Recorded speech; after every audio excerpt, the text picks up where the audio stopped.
Assalamualaikum warahmatullahi wabarakatuh. Salam sejahtera.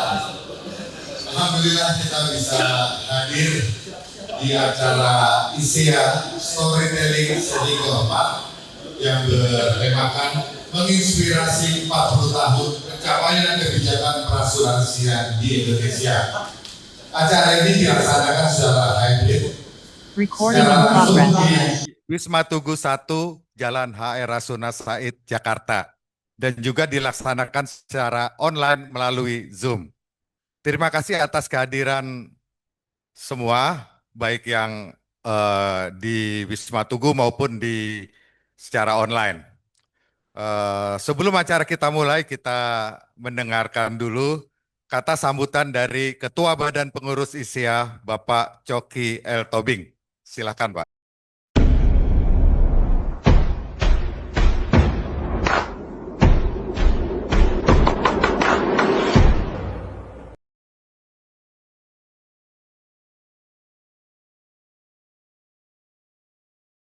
Assalamualaikum warahmatullahi wabarakatuh. Senang berada di sini dan tadi banyak ketemu dengan teman-teman sahabat semua dan wajah-wajah lama nih. Susah sekali nih ketemu wajah-wajah lama nih.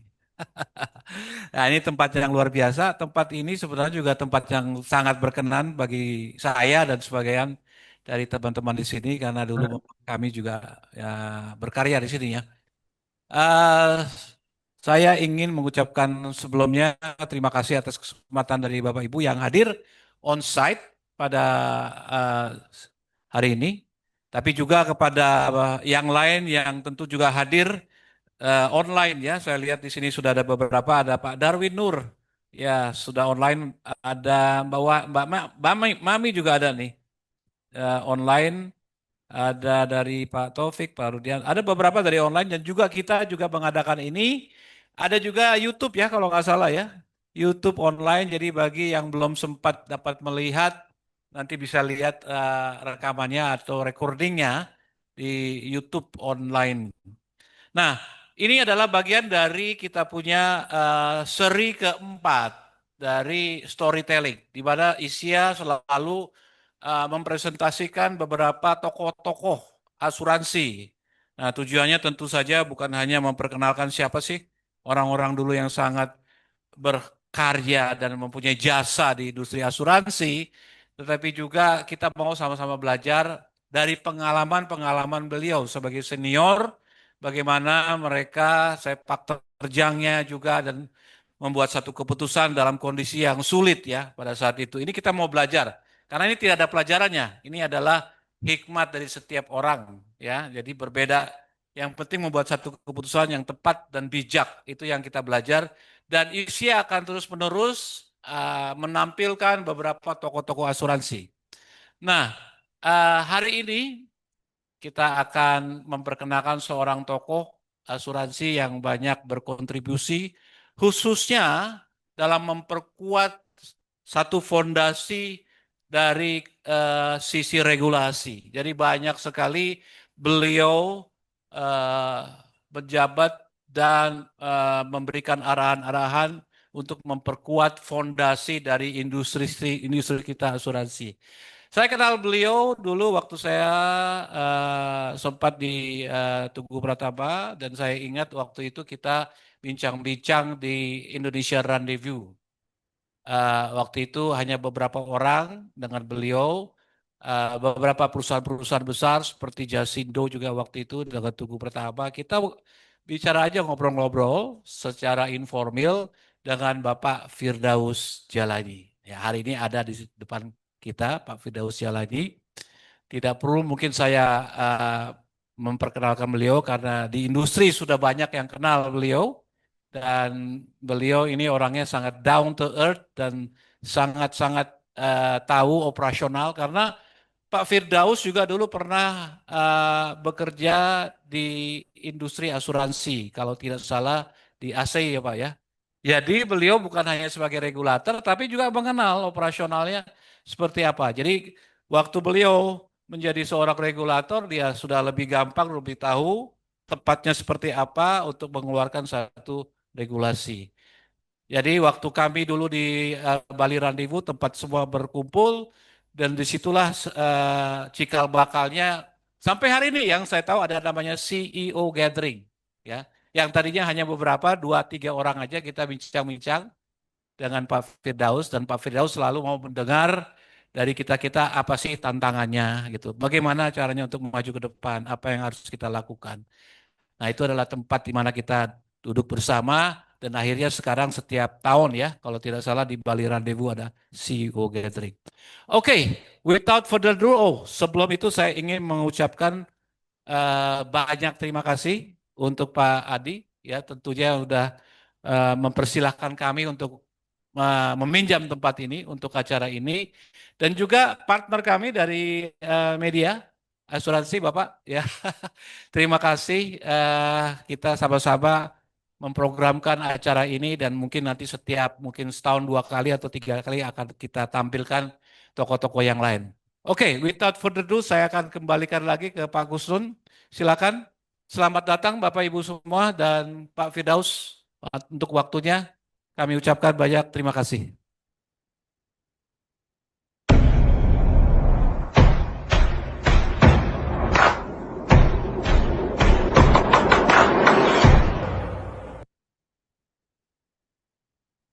Terima kasih Pak Coki Tobing atas sambutannya. Sebelum kita memulai acara utama, kita mengikuti acara storytelling ini untuk dapat saling berbagi pengalaman, mengingat, dan meneladani masa lalu, sehingga kita bisa memperoleh makna yang bisa menginspirasi kita saat ini dan di masa mendatang. Demikian, kita segera mulai acaranya. Untuk itu kita panggilkan host Rahman Notbo. Beliau juga sebagai bidang organisasi dan keanggotaan dari IPA, American Senior Executive Association. Silahkan Pak Rano. Alhamdulillah wa syukurillah. Bismillahirrahmanirrahim. Assalamualaikum warahmatullahi wabarakatuh. Syukur alhamdulillah kita dapat kumpul pada siang hari ini karena moderator dapat diperkenankan untuk duduk tadi katanya. Izin saya duduk Ibu dan Bapak sekalian. Sebelum kita mulai diskusi, saya mau sampaikan sedikit profil daripada narasumber kita. Beliau adalah Dr. Firdaus Jailani MA. Bapak ini lahir di kelahiran di 17 Desember tahun 54. Beliau punya banyak pengalaman sebagai regulator maupun pelaku industri baik di sektor perbankan, asuransi, dan yang lain. Beliau menamatkan pendidikan S1 Manajemen di Fakultas Ekonomi Universitas Indonesia tahun 81, S2 di Ball State University, Indiana di Amerika tahun 88, dan S3 program pasca sarjana di Universitas Gajah Mada tahun 2012. Luar biasanya disertasi doktoral berpredikat cum laude bertajuk Pertumbuhan Industri Asuransi Jiwa di Indonesia. Luar biasa sekali. Tentu saja di samping itu beliau memiliki pengalaman sebagai Kepala Subdirektorat Pemeriksaan Direktorat Asuransi Departemen Keuangan. Itu pada tahun 2001 hingga 2006 dan melahirkan Lembaga Penjamin Simpanan. Beliau juga sebagai Direktur Lembaga Penjamin Simpanan tahun 2005, lanjut sebagai Kepala Eksekutif Lembaga Penjamin Simpanan 2008 hingga 2012, dan salah satu yang ditangani adalah kisah bailout-nya Bank Century.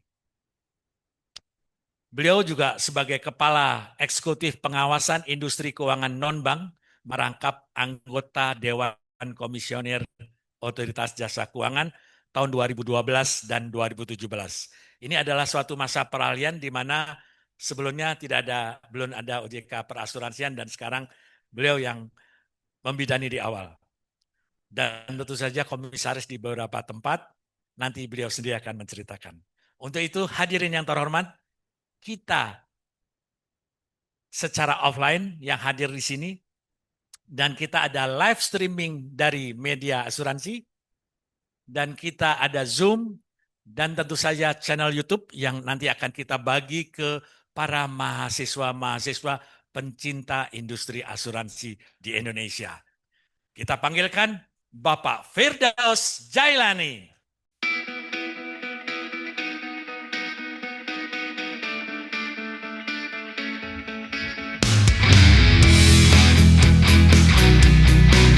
Kita ingin ISIA ini dicontoh oleh negara lain. Oh, contohnya Iya, ya. ISIA Indonesia ini dicontoh oleh Singapura, oleh Malaysia. Saat ini begitu. Oke. Nanti berburu oleh ISIA kita di sini.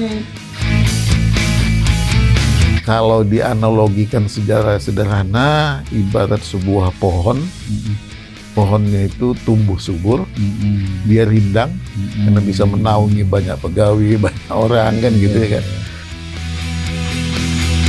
Dikeluarkan aturan yang bikin industri kaget gitu. Kalau industrinya kaget, kita tepuk tangan. Saya pikir nggak begitu. Saya bilang selalu, yang saya paling sedih itu kalau karyawan saya minta berhenti gitu. Seakan-akan saya make a mistake, saya bikin salah gitu.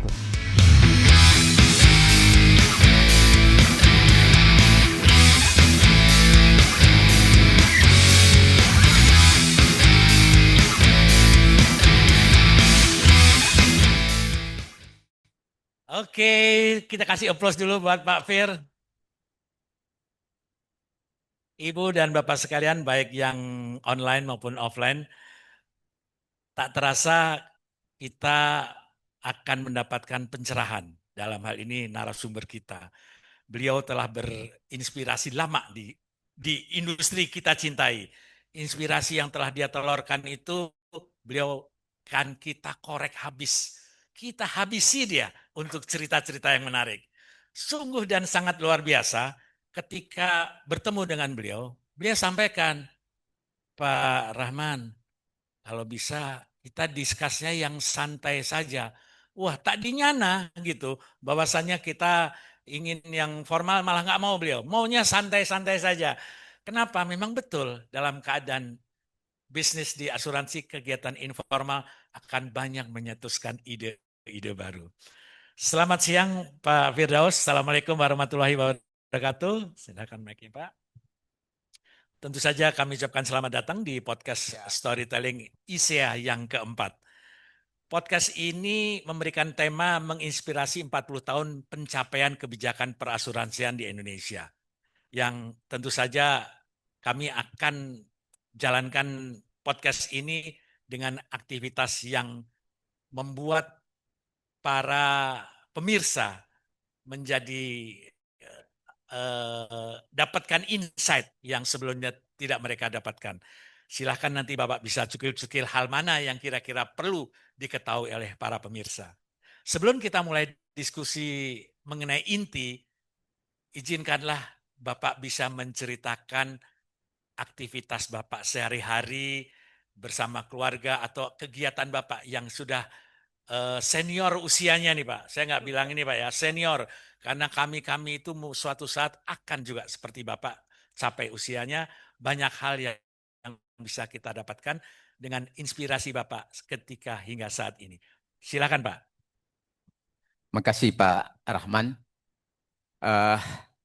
Pak Coki dan teman-teman dari ISIA, Pak Adi, tuan rumah tentunya, dan Pak Edi dari media asuransi. Tadi saya jadi ingat Pak Edi bilang begini, Pak kami sudah setahun loh nunggu Bapak menjadi jadi aktor di narasumber di storytelling ini. Jadi saya bilang, saya selalu memang gitu, nanti aja gitu. Karena sebetulnya secara halus itu Pak Coki, saya sebenarnya nolak Pak. Gitu. Dari narasumber tadi. Karena bagi saya, siapalah saya ini kan begitu. Jadi apa yang saya lakukan selama ini ya itu memang sudah tugas saya barangkali gitu. Dan memang kalau dilihat-lihat passion saya memang di industri asuransi dari dulu sampai sekarang gitu. Jadi saya ingat-ingat udah lama juga ya permintaan dari tolling keempat ini. Per tahun kita baru melaksanakan lagi. Jadi memang saya pernah bercerita sama istri saya bilang, ablagu loh kata istri saya gitu ya. Jadi saya pikir ya udahlah kita mau diselenggarakan ini untuk paling tidak kita bersilaturahmi lah. Entah secara offline, secara online kita bersilaturahmi, kumpul di tempat ini maupun teman-teman barangkali yang online ataupun yang nanti melihat YouTube kita ini gitu. Jadi bagi saya yang penting adalah silaturahminya gitu. Dari sekedar barangkali saya sebagai narasumber untuk menyatakan apa pengalaman saya selama 40 tahun. Jadi kalau dibilang pengalaman sih memang ya selain pengalaman mungkin di garis tangan juga kali ya. Saya di industri asuransi gitu. Karena saya tuh waktu kuliah di UI gitu ya. Saya ingat sekali dosen saya tuh untuk asuransi Pak Sony Duarsono gitu. Jadi ketika saya harus mengambil jurusan, saya ingat di tingkat 3, isinya dulu kan tingkat 1 sampai tingkat 5. Kuliah jam dulu lama kan. Tidak seperti SKSN sekarang gitu. Jadi di tingkat 3 Sudah UI Depok itu Pak ya? sudah belum, masih di Salemba. Oh, masih Salemba. Salemba. Oke. Jadi waktu itu kita boleh pilih paling tidak 2 jurusan konsentrasi lah. Saya ngambil jurusan konsentrasi asuransi dan finance gitu. Jadi di asuransi kelasnya nggak banyak, cuma 6 orang gitu. Yang ngajar Pak Sony ya, di siapa lagi. Kalau di finance anaknya banyak, 20 orang gitu. Teman-teman anak jurusan finance bilang, enakan di finance banyak, ngapain di asuransi sedikit. Saya ketemulah sama Pak Sony, saya mau mundur di kelas ini Pak. Wah janganlah kata Pak Sony, ini asuransi sedikit. Dan kamu kan berminat di asuransi kata dia gitu. Oke. Dia bilang gini, terus tapi Pak, kata Pak Sony terserah deh. Terserah kamu. Ya saya datang ke biro pendidikan. Saya bilang, saya mau pindah. Kata biro pendidikan, oh nggak bisa. Udah ditutup dari kemarin. Waduh, kamu udah diarahkan sama Pak Sony ngambil asuransi. Oh begitu ya. Saya ketemu lagi Pak Sony. Pak Sony bilang, udah di asuransi saja. Nanti kamu perlu beasiswa, saya kasih beasiswa. Jadi gitu lah. Jadi dari tingkat 3 saya sudah dapat beasiswa, terus sampai tingkat 4, 5 skripsinya pun dibayarin. Jadi selesai pun begitu. Saya bikin skripsinya mengenai asuransi gitu. Kemudian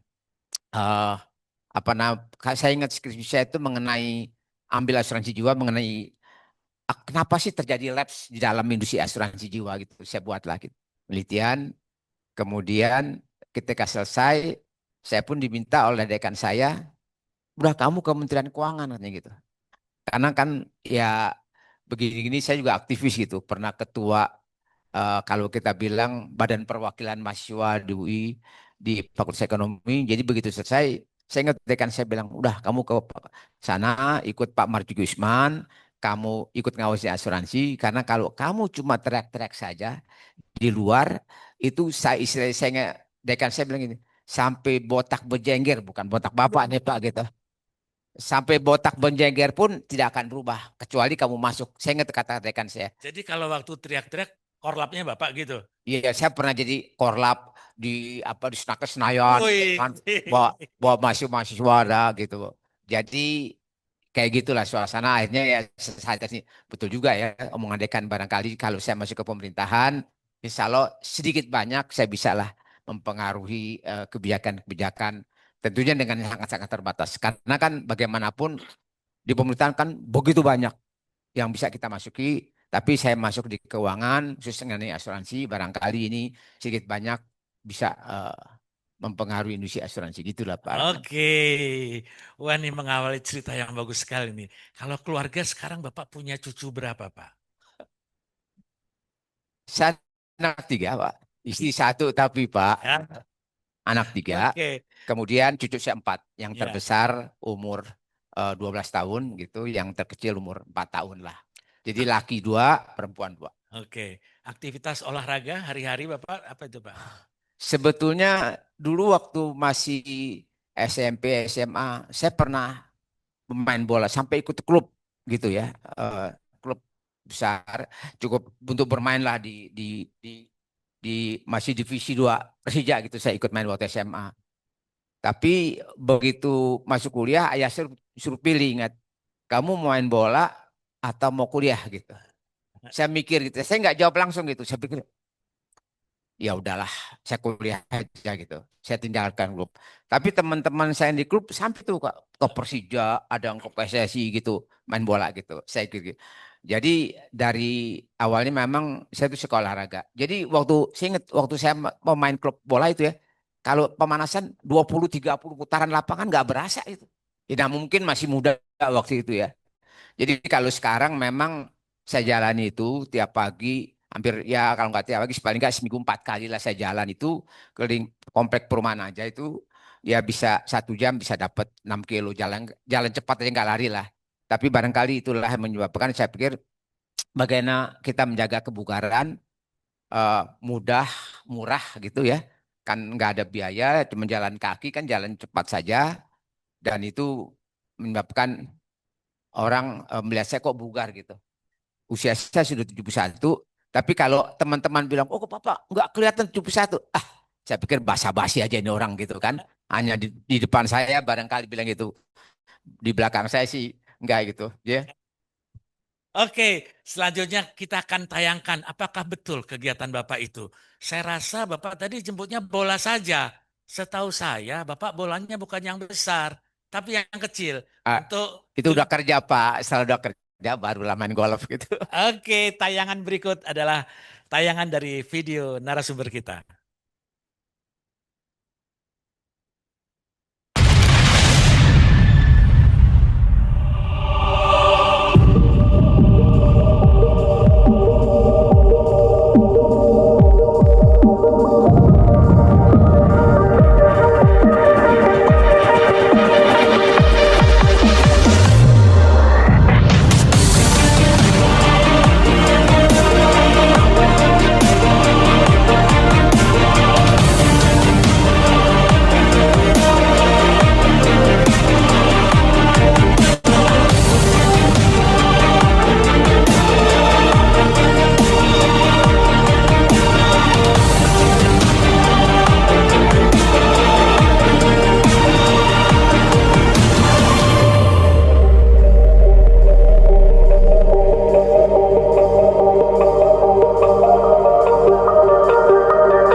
Pos dulu nih. Yang terakhir itu kan, yang terakhir. Oke, Pak. Yang terakhir itu luar biasa. Oke, tadi Pak saya selaku host telah menyampaikan profil Bapak sebagai narasumber kita dengan pendidikan S1 hingga S3. Dari profil yang saya bacakan ada hal-hal yang ingin Bapak tambahkan? Apakah Bapak selain bekerja di pemerintahan juga di bidang yang lain? Mungkin bisa dibantu Pak? Iya, sebetulnya saya langsung sih ketika selesai di eh, Fakultas Ekonomi UI tahun 81, dalam 2-3 bulan saya udah langsung masuk ke Kementerian Keuangan gitu. Karena permintaan dekan dan Pak Marzuki Usman lah minta saya ke teman saya waktu itu, sebagian adalah ke Bank Indonesia. Ada beberapa orang saya lulus bareng itu ke Bank Indonesia maupun ke swasta. Jadi saya ingat, saya tanya teman saya, kamu masuk BI digaji berapa? Tahun 81 gitu kan. Dia bilang, ya di BI itu 350 lah katanya 400.000 gitu. Saya di Kementerian Keuangan 60.000 waktu tahun 81. Waduh, nggak cukup nih gitu ya. Terus saya ngomong, kata keluarga saya, udah nggak apa-apa. Nanti keluarga support lah kan begitu. Pak Marzuki juga selalu mensupport. Dia bilang nggak apa-apa. Nanti adalah kamu ikut tim-tim sana di Kementerian Keuangan waktu masih ada tim-tim kerja gitu, ada honornya gitu. Ya udahlah saya jalankan saja gitu. Jadi Pak Marzuki saya ingat janji, pokoknya kamu 4 tahun dari sini, kamu nanti kita sekolahkan ke luar negeri gitu. Artinya saya pikir udahlah, barangkali keinginan saya juga bisa sekolah di luar negeri kira-kira gitu, ke Amerika gitu. Jadi memang sejak saya masuk ke Kementerian Keuangan, saya sering diajak Pak Marjuki Usman tuh rapat waktu Menteri Keuangannya waktu itu Pak eh, apa namanya Pak eh, dia dekan termasuk dekan di UI lah kan, dekan di UI terus ya lama terus menjadi saya ikut rapat dengan Menko, dengan Menteri, saya diajak sebagai junior ya saya hanya sebagai notulen aja, notulen rapat-rapat gitu. Tapi dari situ saya bisa nangkap bahwa oh begini industri. Jadi berbicaranya di Kementerian Keuangan kan bukan hanya walaupun saya ditaruh di pengawasan asuransi, tapi kalau rapat dengan menteri kan bicara aspek keuangan pajak, bea cukai, paling nggak saya punya gambaran lah waktu itu, oh begini di pemerintahan suasananya kayak gitu. Nah jadi kemudian saya sekolah di luar negeri tahun 86 Itu gitu ya. beasiswa atau Bapak Ya, terus sendiri? beasiswa dari Kementerian Keuangan full Biasa gitu, Pak. Kementerian Keuangan. Dari Kementerian Keuangan bekerjasama dengan bantuan dari Amerika waktu itu untuk ambil S2 lah gitu. Jadi eh, pulang, saya ingat saya pun masih tetap ditempatkan di pengawasan asuransi. Terus penggantian direktur Pak Marjuki ke Bapak masuklah Bambang Subianto gitu ya.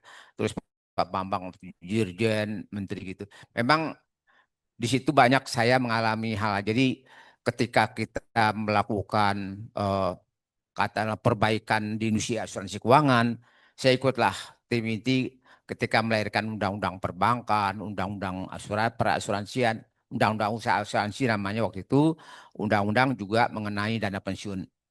Jadi ikutlah memproses itu semuanya sampai tahun 98 ketika terjadi perubahan pemerintahan dari Orde Baru lah begitu. Nah, waktu itu Pak Menterinya udah Bambang Suyanto bilang, kayaknya saya lihat kamu nih perlu pengalaman di industri dah, dia bilang begitu kan. Sebelum saya ingin jadikan kamu sebenarnya direktur perasuransian Kementerian Keuangan, tapi rasanya saya ingin magangkan kamu ke industri. Jadi waktu itu saya 2 tahun lah 98 sampai 2000 saya ditaruh sebagai direktur di PT Asuransi Ekspor Indonesia ACI gitu selama 2 tahun di sana. Sebelum akhirnya tahun 2000 dipanggil pulang untuk megang Direktorat Perasuransian.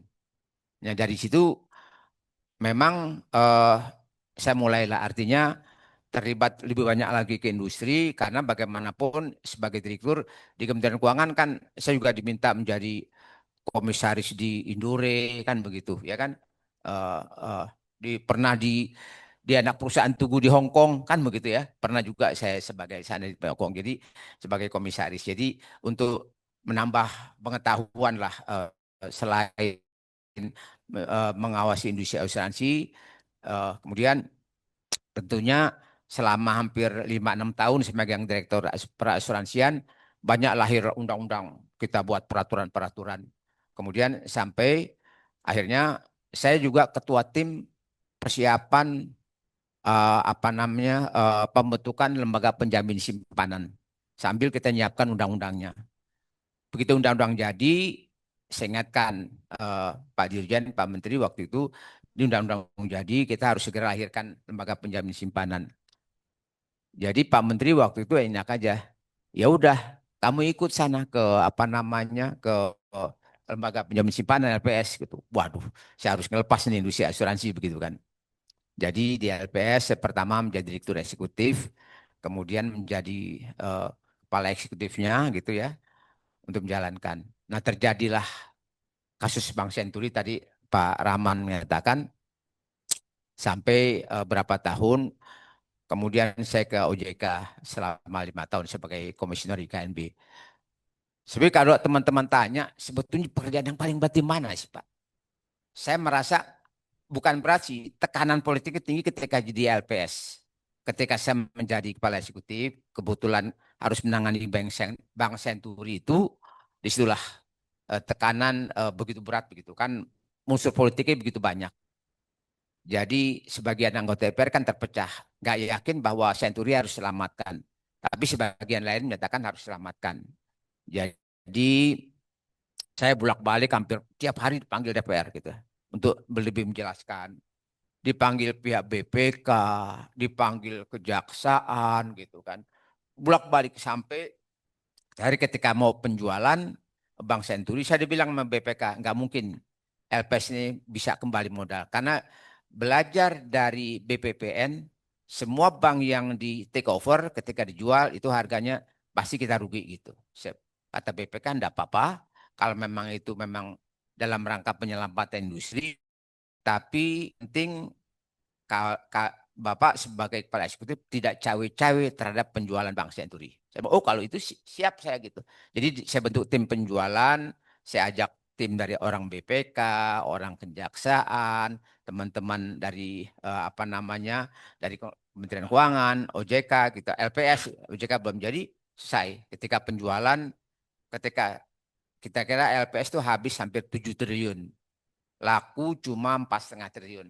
Jadi disitulah selesai, nggak ada masalah. Kemudian saya memang harus pindah ke OJK gitu. Bali OJK. Oke, jadi prosesnya Bapak di Direktorat Departemen Keuangan dulu, Iya. terus di industri asuransi di AC, terus balik lagi ke LPS ya Pak LPS, ya. LPS baru ke OJK. Jadi waktu di LPS memang saya lebih banyak berhubungan dengan perbankan lah, dengan industri perbankan. Saya ketemu orang bank dari BRI, Mandiri semua, karena memang LPS kan waktu itu tugasnya hanya menjamin simpanan nasabah. Jadi saya banyak berhubungan dengan orang Bank Indonesia, orang perbankan. Saya tidak berhubungan dengan asuransi selama 5 tahun. Oke, ini yang banyak ditanyakan Pak oleh kawan-kawan. By the way, teman-teman yang online ya, teman-teman yang online, Bapak Ibu yang online bisa menuliskan pertanyaan, apapun pertanyaan, begitu Pak ya? Silakan. Apapun pertanyaan silahkan. Nanti akan kita tampilkan setelah tayangan-tayangan yang sebelumnya. Ibu dan Bapak sekalian, banyak nih Pak Firdaus menanyakan, sebetulnya enak mana di dunia perbankan atau asuransi? Kalau dibilang itu, ya saya paham kita industri asuransi lah gitu kan. Ya. Karena kita semua. artinya saya merasa karena waktu saya kuliah mengambil jurusan konsentrasi di bidang asuransi, jadi passion saya memang udah di industri asuransi lah dibandingkan perbankan. Artinya di perbankan itu kalau ya persaingan dari hulu sampai hilir gitu ya. Kalau di industri asuransi kan apalagi di asuransi kerugian, kita boleh bersaing di hulu tapi di apa namanya bersaing gitu di pasar, tapi setelah itu kan kita guyup kan, karena tadi bilang risiko harus dihabis ya. Jadi ini kita bagi lagi kan begitu. Kemudian main golf, padahal dengan pesaing ini dari pasar, tapi golf tetap bisa dilaksanakan guyup sekali gitu. Saya juga ikut di asuransi jiwa, saya pikir kalau dibanding dengan asuransi jiwa, barangkali industri asuransi kita lebih guyup lah dibanding dengan teman-teman di asuransi jiwa kan gitu. Oke, terima kasih nih Pak Fir, jawabannya begitu membuat kawan-kawan di industri asuransi khususnya ya turut bangga karena Bapak ini bisa disebut Bapak gitu Pak. Selanjutnya Pak Fir, ketika Bapak masuk OJK, ini OJK tahap 1 katanya Pak ya, OJK pertama, banyak awal cerita kisah kasih kebijakan yang harus Bapak rumuskan, Bapak telurkan. Ya. Keadaan yang paling sulit manakah? Atau keputusan manakah yang paling sulit Bapak putuskan ketika Bapak sebagai ketua otoritas di OJK? Silakan. Kalau disuruh milih barangkali ya beberapa kebijakan memang harus saya laksanakan itu ya sulit semua lah kan gitu. Saya ingat ya ketika pertama datang, habis beberapa bulan saya masuk, saya tanya, bagaimana keadaan Jiwasraya? Saya bilang gitu. Karena waktu itu Jiwasraya masih, kan banyak perusahaan asuransi jiwa, Jiwasraya, Pak Bumi Putra, Pak Fauzi kan gitu ya. Kemudian yang lain-lain. Pertama saya tanya, Jiwasraya gimana? Oh masih pakai Finri Pak, yang sekarang dipermasalahkan. Baik, saya bilang, PINRE itu kan pada dasarnya kebijakan sifatnya sementara. Itu kebijakan yang memang sebetulnya tidak dilarang di dalam undang-undang atau peraturan. Artinya kalau saya berprinsip kita harus berani ngambil putusan. Sepanjang itu tidak dilarang di undang-undang atau peraturan lainnya boleh dilaksanakan. Gitu. Saya bilang tapi karena PINRE ini sudah hampir jalan 3 tahun di Jiwasraya harus diakhiri. Saya bilang kebijakan di zaman Pak kita akhiri saja supaya dia lebih terbuka lagi cadangan yang sebenarnya berapa dan itu mendorong bagi kita untuk minta ke kementerian baik Kementerian BUMN maupun Kementerian Keuangan untuk menginjek modal kepada Jiwasraya. Itu kita bolak-balik berkomunikasi dengan dengan teman-teman di kantor Menek BUMN maupun dengan Kementerian Keuangan. Masalah Bumi Putra juga, wah berat banget ini gitu. Artinya kita lihat ini boleh kita bilang Bumi Putra kan waktu kebijakan kita anggap sebagai kayak kalau bangunan bersejarah itu Borobudur gitu. Ya, dia Borobudur harus direstorasi, harus diperbaiki, tidak bisa dibongkar begitu saja, tidak bisa dirubuhkan begitu.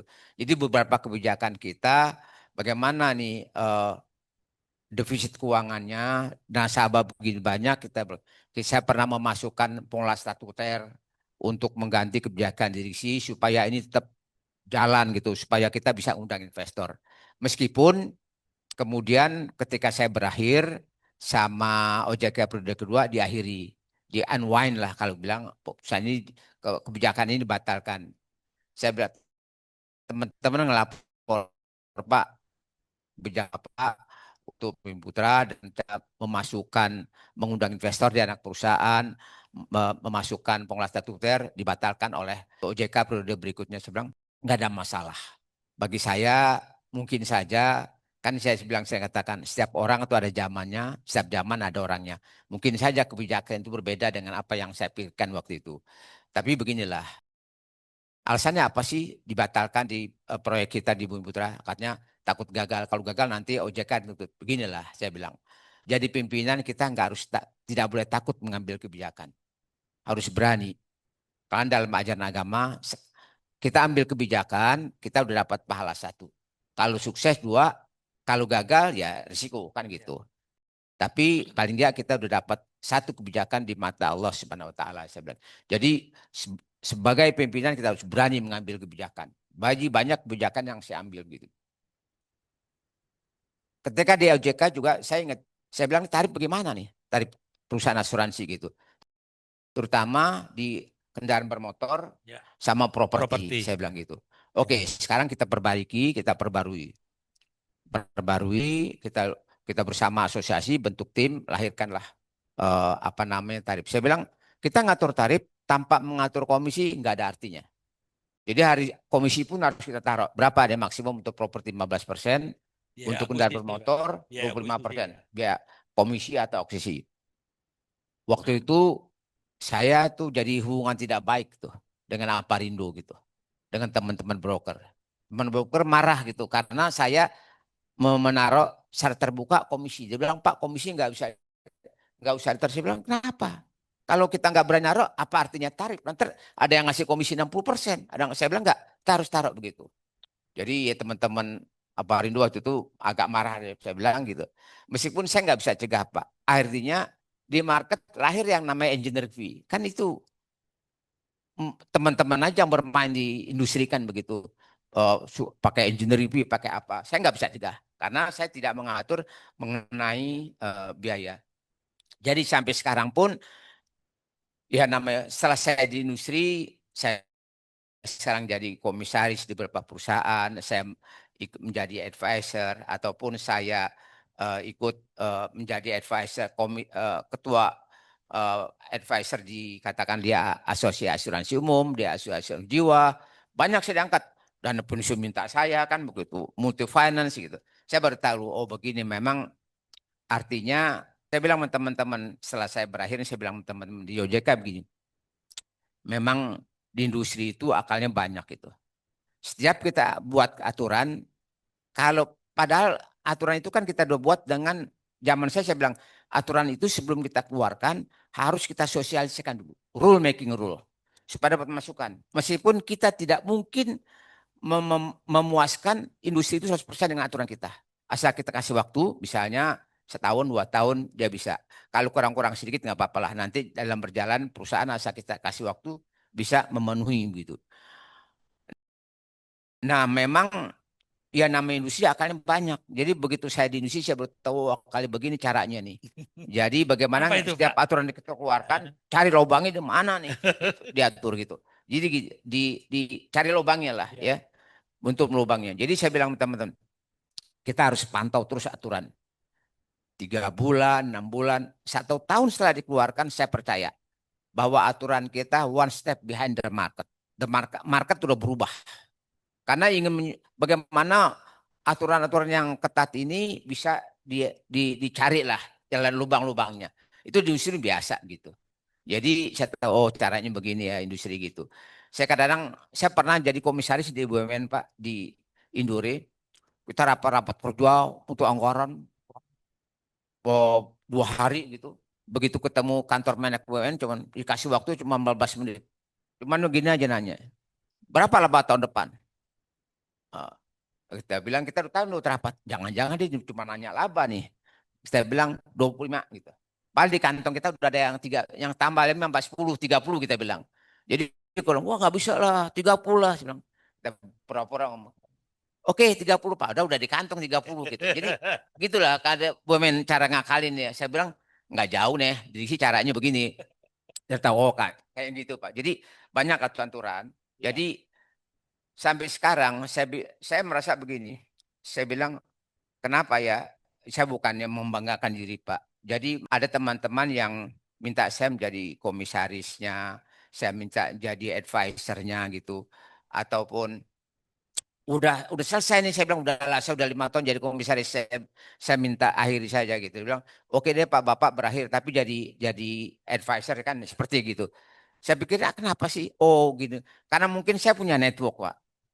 Saya network ke OJK saya jaga, network ke BI saya jaga, network ke kementerian saya jaga gitu. Kemudian dengan teman bisnis saya juga bergaul gitu. Itu aja yang barangkali dia ingin memanfaatkan network saya. Saya bilang gini, oke, you boleh memanfaatkan network saya, tapi bukan hal yang negatif.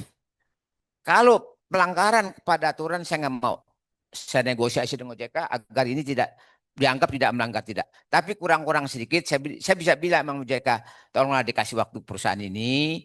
Insya Allah dalam bisa. Saya akan bina, saya akan awasi, saya akan dorong perusahaan ini untuk bisa memenuhi aturan. Tapi kalau suruh melanggar aturan saya nggak mau. Kira-kira gitulah. Oke. Jadi ada sesuatu pesan Pak di sini. Bahwasannya memuaskan semua pihak. Itu adalah suatu hal yang mustahil. Betul Pak ya? Tetapi kita harus mengambil suatu keputusan. Karena kalau tidak mengambil keputusan, itu adalah putusan yang paling salah. Kan? Oke, inilah Pak Firdaus Jalani. Kita mau dengar juga Pak Firdaus Jalani di mata para ketua asosiasi. Silakan ambil berikut.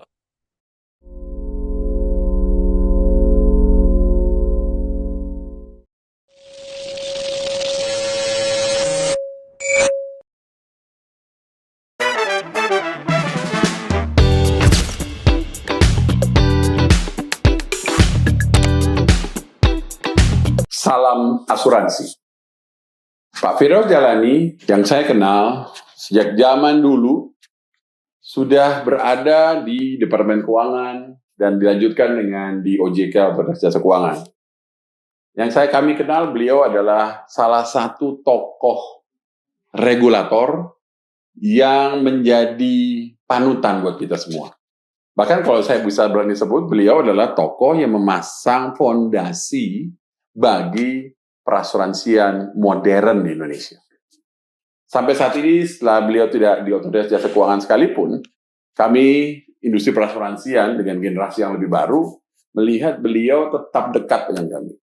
Beliau adalah salah satu figur di otoritas yang memahami industri kami. Dan dekat secara personal dengan para tokoh-tokoh di industri perasuransian. Jadi bisa dikatakan Pak Firdaus itu merupakan orang kami yang ada di otoritas pada saat itu. Dan terus saat ini membangun komunikasi dan relasi. Bahkan sampai saat ini pun saya terus sering berdiskusi dengan beliau, sering berinteraksi dengan beliau, dan beliau terus memberikan semangat dan arahan. Terima kasih Pak Firdaus, sudah menjadi inspirasi buat generasi saat ini. Dan fondasi yang Bapak bangun, saya percaya akan terus ditingkatkan ke atas ini. Seluruh generasi baru di industri perasuransian akan berterima kasih. Terima kasih sekali buat Pak Firdaus. Sukses. Salam asuransi.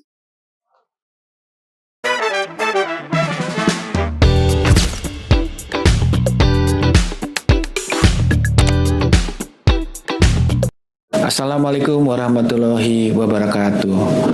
Saya Budi Harawan, saat ini menjabat Ketua Umum AUI Indonesia. Saya mengenal sosok Pak Firdaus Djalani sejak tahun 1990. Pada waktu itu saya masih bertugas di Asuransi Tugu Pratama. Waktu itu mungkin saya masih menjabat sebagai kepala seksi. Dan pada waktu itu saya mendapat tugas dari pimpinan untuk mengantar surat ke beliau. Pada waktu itu beliau masih menjabat menjadi Direktur Asuransi di Kementerian Keuangan kalau tidak salah ya. Perjalanan akhirnya mempertemukan kembali kepada beliau pada tahun 2012 sewaktu beliau diangkat menjadi Dewan Komisioner Eksekutif OJK untuk IKNB, Industri Keuangan Non-Bank. Beliau ini adalah sosok yang mempunyai visioner ke depan dan tentunya di dalam kepemimpinan beliau menjadi suri toladan bagi kami di industri asuransi umum karena semua kebijakannya tentunya bernuansa bagaimana kebijakan ini bisa diterima oleh industri perasuransian khususnya. Dan tentunya kami dari industri asuransi umum juga merasakan di bawah kepemimpinan beliau OJK tentunya banyak sekali kebijakan-kebijakan yang bisa mendorong industri asuransi umum khususnya pada waktu itu tumbuh dan juga sustainability-nya terjaga. Sekali lagi saya mengenal baik seorang Bapak Firdaus Djalani. Beliau memang sosok menjadi panutan yang mempunyai visioner dan tentunya mempengaruhi bagaimana industri ini bisa tumbuh terus ke depannya. Walaupun saat ini beliau sudah memasuki usia pensiun, tapi saya menghargai kontribusi yang tidak henti-hentinya hingga saat ini, khususnya kepada Asosiasi Asuransi Indonesia. Kami merasakan besar sekali apa yang disampaikan oleh beliau dan pendapat-pendapat dan saran untuk kemajuan industri asuransi umum khususnya. Sekali lagi, selamat untuk Pak Firdaus Djalani tetap berkarya untuk kepentingan industri asuransi umum khususnya yang kita cintai ini. Wabillahi taufik wal hidayah. Wassalamualaikum warahmatullahi wabarakatuh.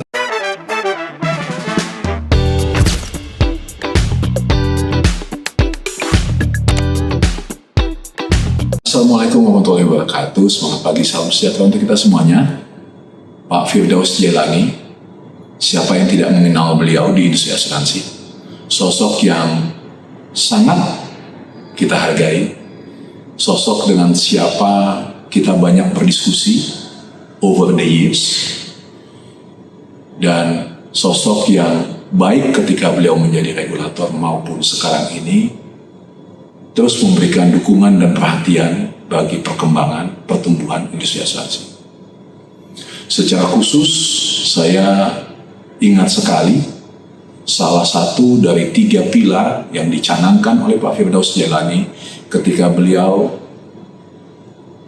dipilih, diangkat menjadi anggota Dewan Komisioner Jilid pertama.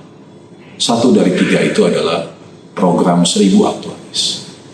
Ketika itu jumlah aktuaris di Indonesia hanya sedikit di atas 100 orang. Pak Fir menyampaikan bahwa 1000 itu lebih kepada maksud supaya jumlahnya menjadi banyak. Seingat saya, jumlah aktuaris di Indonesia sekarang ini sudah meningkat lebih dari 3 kali lipat sejak Pak Firdaus mencanangkan program tersebut. Dan dapat menjawab kebutuhan banyak perusahaan asuransi jiwa maupun umum, konsultan aktuaria maupun beberapa institusi lain. Itu adalah legasi dari Pak Firdaus di luar legasi-legasi lain. Terima kasih banyak Pak Firdaus. Sehat dan sukses selalu Pak.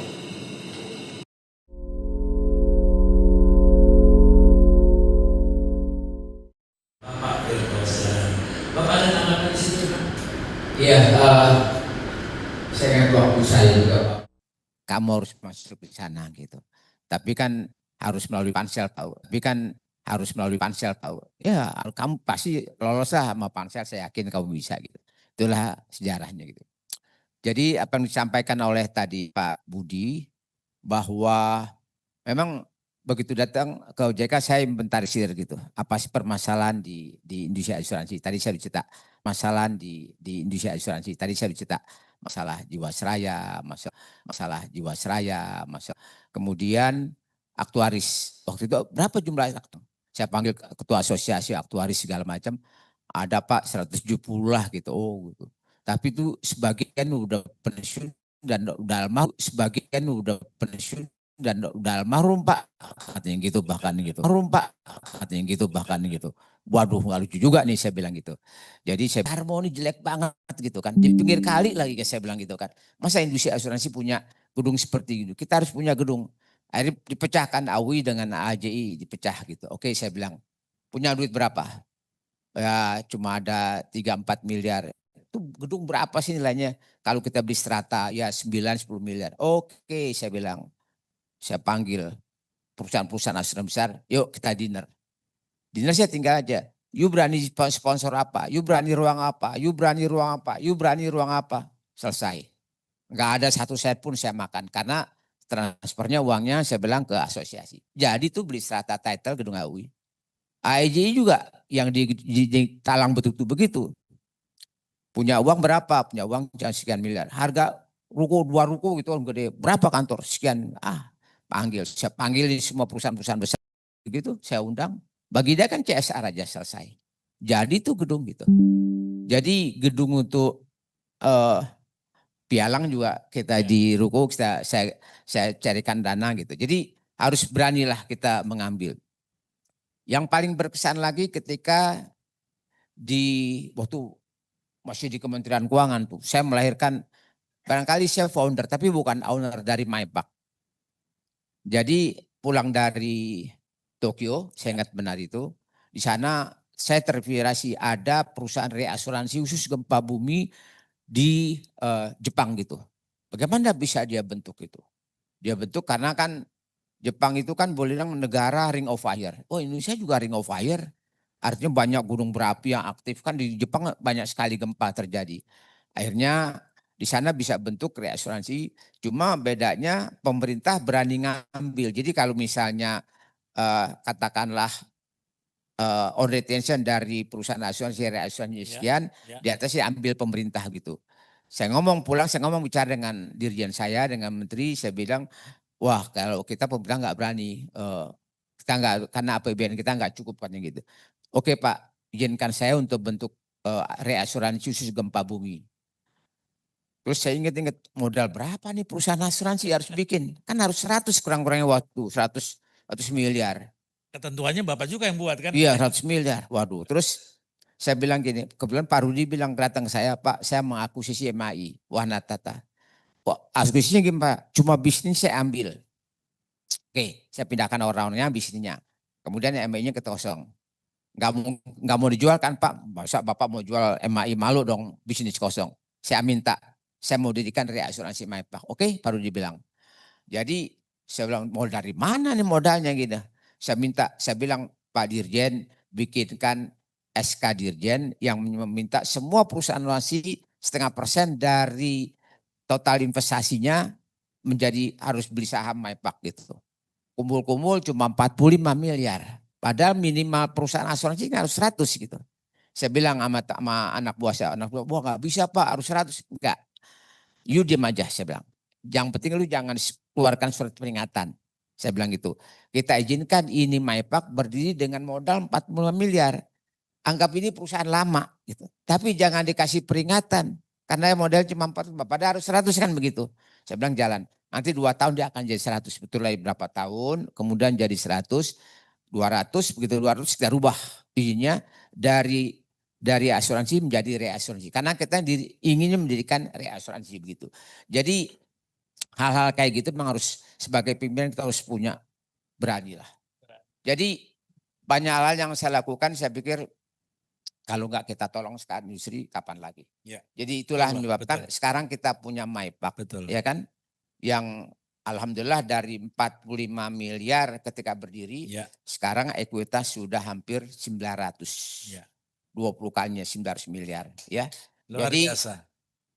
mereka mengenang saya sebagai founder, tapi bukan owners. Kan biasanya kalau founder owners kan, saya founders bukan owners. Itu hanya semata-mata untuk industri. Gitu, Pak. Oke. Bapak dan Ibu sekalian, baik yang di offline maupun online, sebaik-baiknya manusia itu adalah yang memberi manfaat buat sesamanya. Dan alhamdulillah inspirasi itu juga datang dari seorang Bapak Firdaus Jalani. Bapak dan Ibu sekalian, tadi kita sudah mendengarkan cerita ketika beliau dengan keluarganya, profil beliau mulai dari bekerja, sekolah, kuliah, di berbagai tempat, baik di sebagai regulasi maupun swasta. Ada satu hal lagi Pak, sebaik-baiknya pemimpin harus bisa menciptakan kader. Indonesia akan mendapatkan bonus demografi dalam waktu dekat. Di mana jumlah millennials, Gen X itu akan populasinya jauh lebih banyak. Apa Pak? Saran, pendapat, ataupun clue untuk Bapak bisa share kepada generasi muda. Tentu saja kami di samping live streaming melalui media asuransi juga nanti menggunakan YouTube yang akan kami share ke beberapa sekolah-sekolah titel asuransi. Untuk itu mohon masukan dari Bapak, sebaiknya apa untuk generasi mendatang, mengingat perkembangan teknologi, AI, bahkan diskusi kita nih Pak, zaman dulu namanya wawancara atau apa, sekarang podcast Pak. Jadi lebih hidup dan lebih mewarna.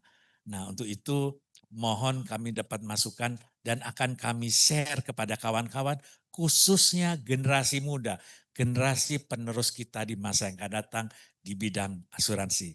Monggo silahkan Pak. Terima kasih Pak Rahman. Jadi memang kita ini cara berkomunikasi dengan masing-masing generasi bisa berbeda. Saya punya anak sekarang masih Gen Z lah kalau orang bilang. Umur 22 mau 23 gitu. Udah tamat sekarang. Komunikasi saya dengan dia tuh dia berbeda. Dengan kakaknya beda hampir 12 tahun. Jadi nggak nyambung deh sama kakaknya. Jadi kalau kakaknya pada datang kan rumahnya udah pisah gitu. Datang ngobrol malam minggu gitu. Dia suka di kamar kalau kita nggak panggil nggak mau ketemu kakaknya gitu, nggak nyambung. Tapi kalau saya dengerin kuping saya di kamar dia tuh dia ketawa-tawa. Wah, sama teman-teman dia bisa ketawa-tawa. Tapi kita kagak gitu kan. Jadi memang cara berbicaranya kita dengan generasi muda ini harus berbeda. Jadi nah sering saya diajak juga untuk mengkampanyekan mengenai bagaimana kita harus punya pensiun, mempersiapkan diri. Jadi saya berbicara di kalangan, saya kan masih sekarang aktivitas saya masih ngajar di UI tetap berlangsung karena Fakultas Ekonomi bilang gini Pak, kita butuhlah orang yang punya pengalaman yang bisa, Bapak punya network, bisa ngundang teman-teman dari industri untuk datang ke kelas sharing pengetahuan kayak apa kan begitu. Oke lah saya masih teruskan gitu. Jadi saya ingatkan begini, terutama bagaimana cara kita mendekatkan mereka. Kan kita punya concern literasi kita nih di industri asuransi, di pensiun itu masih rendah. Ya. Jadi caranya mendekatkan dia, mengingatkan dia pentingnya asuransi bagi mereka, pentingnya dana pensiun bagi mereka tuh menjadi penting gitu. Harus diingatkan dari sekarang gitu. Karena saya lihat anak generasi sekarang terutama yang muda-muda ya Pak, Gen Z atau di atasnya gitu, itu masih sangat konsumtif sekarang ini. Ya. kalau saya pikir-pikir digaji berapapun, digaji 8 juta, 10 juta gitu ya. Baru kerja setahun 2 tahun, anak saya tetap tuh nggak ini minta gini, ayah itu kartu kredit jangan dicabut dong. Saya masih kasih kartu kredit. Saya pikir-pikir lama-lama tiap bulan banyakkan dia belanja sama istri saya gitu kan. Kayak gitu masih sifat. Jadi gajinya nggak cukup gitu. Jadi wah konsumsi. Jadi saya mengingatkan. Jadi oh ya cara berbicara berbeda.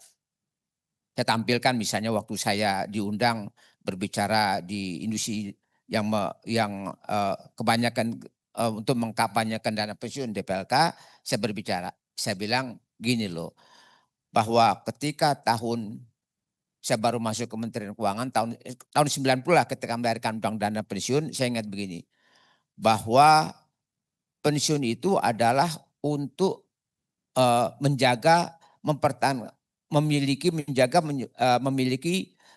pendapatan dari tua, menjaga kelanggangan dari tua. Jangan abaikan itu. Saya bilang begini, karena pensiun itu memasuki usia pensiun adalah sunatullah.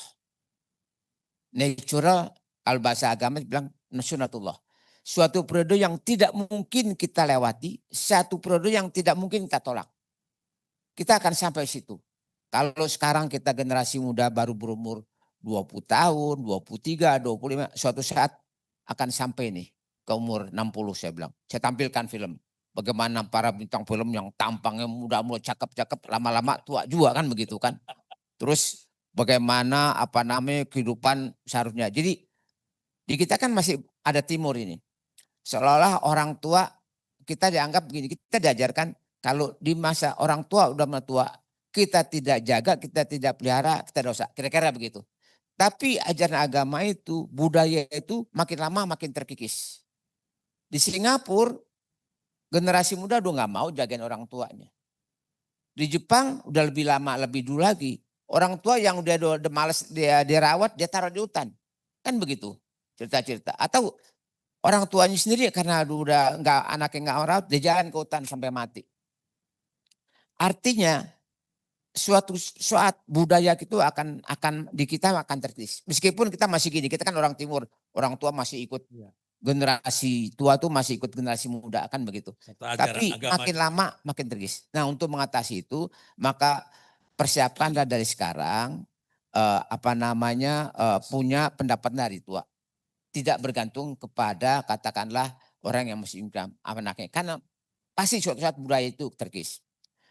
Saya kampanyekan begini, keinginan saya sampai sekarang, saya ingin kita tuh jual asuransi mikro. Karena berdasarkan pengamatan saya, penelitian saya, kalau kita mau menaikkan literasi sektor keuangan, apakah itu di asuransi dan pensiun, maka jualah produk mikro. Ya kan? Jadi asuransi jualah yang premi-preminya murah-murah, yang penting saya mendorong perusahaan asuransi untuk yang kita bilang katakanlah hospitality plan. Jadi kalau di kita kan punya budaya, kalau anak sakit atau anggota keluarga sakit, orangnya ikut nungguin kan orang jagain. Di luar negeri kan nggak boleh. Kita nganter pulang jam besok, oke setelah itu nggak boleh. Ya percaya dokter. Kalau di sini kan kita masih nungguin ada yang di luar, sampai ada orang saya lihat yang punya hati kegiatan sosial bikin beberapa rumah singgah. Anaknya masuk rumah sakit, apalagi sakit keluarga yang sakit besar, dia ada rumah singgah daripada tidur kelelaran begitu. Nah akhirnya saya pikir kita bikin produk itu. Jadi kalau anak sakit, sekarang kan kalau sakit-sakit ringan udah ada BPJS lagi. Oke BPJS bayar, tapi ongkos untuk rumah sakit, untuk makan, nelayan yang biasa melaut, begitu anak sakit dia nggak melayan. Seorang ibu rumah tangga yang tadinya mungkin menjadi ART atau nyuci di gedongan istilahnya, kalau saya bilang dia nggak nyuci karena jaga anaknya. Dia begitu anak sakit ada surat dokter, dia dapat duit 2 juta, 2,5 juta produk. Jadi saya ingin katakanlah suatu saat para OB, para penyapu jalan punya pensiun di masa tua. Dia kan akan tua penyapu jalan itu. Dia sektor informal yang nggak mungkin dengan latar belakang pendidikannya, dia akan bekerja pindah ke sektor formal. Hampir tidak ada. Pengemudi Gojek itu sekarang udah ada 4 juta orang. Dia kan sektor informal. barangkali sekarang belum memberikan dana pensiun karena dia pikir, oh dana pensiun harus barang mahal. Saya bilang, kenapa tidak bikin DPLK yang bisa dibayar 20.000, 50.000 sebulan, seminggu 20.000 barangkali. Suatu saat dia umur 55, dia capek jadi penyapu jalan, dia punya uang untuk buka warung barangkali. Kayak gitu-gitu yang kita belum jalan. Jadi untuk meningkatkan katakanlah apa namanya literasi, itu memang kita harus terus kampanyakan. Dan untuk meningkatkan inklusi, maka kita sebagai pelaku pasar harus berani turun ke produk-produk yang mikro. Saya bilang mikro memang tidak menjanjikan keuntungan sekarang, tapi dia social investment long term social investment. Ya, suatu saat dia akan menghasilkan dan kita akan punya. Kalau sekarang kita kampanyekan asuransi di middle income melalui asuransi mikro, lower income ke bawah melalui asuransi mikro, suatu saat dia pindah dari lower income ke middle income, dia akan cari produk asuransi yang kita udah perkenalkan. Oke. Dari sekarang gitu. Terima kasih nih insight dari Pak Fir berkaitan Gen Z yang makin hari makin banyak dan bagaimana untuk mereka bisa masuk dan terjun ke industri yang kita cintai. Kita sekarang lanjut ke sesi berikut yaitu sesi tanya jawab. Nah, sesi tanya jawab ini kita buka seluas-luasnya bagi Bapak dan Ibu yang secara online maupun yang offline ada di sini. Kita selang-seling aja kalau banyak pertanyaan. Kita buka, oh sudah ada yang pertanyaan? Oke, saya bacakan Pak, izin Pak. Sesi pertanyaan ini dari online ya. Nah, pertanyaan. Hah? Offline dulu, oke. Kita buka dari yang offline. Silahkan dimulai dari Pak Sigit Cipto. Silakan Pak Sigit. Ini Gen Z kita Pak, beliau. Terima kasih. Saya di sini aja ya. Terima kasih Pak Fir. Ini sebenarnya bukan pertanyaan. Ini sekedar himbauan aja Pak. Iya, Pak. Tadi perjalanan Pak Fir 40 tahun. Dari 40 tahun itu Pak Fir banyak berkecimpung di otoritas. Membuat orang yang membuat kebijakan. Dan saya sangat berterima kasih kepada Pak Fir yang pada waktu itu Pak Fir membantu saya dan membantu reasuransi Pak, khususnya mengenai Tugure pada waktu itu Pak. Kebetulan saya komisaris utama di Tugure. Pada waktu itu Tugure mengalami kesulitan Pak. Kesulitan, saya sebagai komisaris utama harus bertanggung jawab. Boleh waktu itu Pak Derajat kita rugi ya Pak ya. Saya waktu itu berpikir gimana cara membantu ini, gitu aja. Terpikir saya kepada Pak Firdaus. Saya memohon ke Pak Firdaus untuk bantu kami di Tugure untuk menjadi komisaris utama. Dengan segala doa saya sebelum ketemu Pak Firdaus bicara. Alhamdulillah Pak Firdaus menyetujui untuk jadi komisaris pada waktu itu di Tugure. Walaupun saya tetap jadi komisaris utamanya untuk waktu itu. Dan terima kasih mungkin pada waktu itu juga Pak Firdaus menganggap perlunya reasuransi. Karena pada waktu reasuransi hanya 3. Ya. Tugure pada waktu itu salah satu reasuransi terbaik untuk itu. Sayang mungkin sekali untuk itu. Cuma di luar ini Pak Fir. Pak Firdaus salah satu orang yang mengeluarkan kebijakan Pak ya dari OJK mengenai fit and proper. Ya. Terus terang aja saya fit and proper itu 5 apa 6 kali. Fit and proper.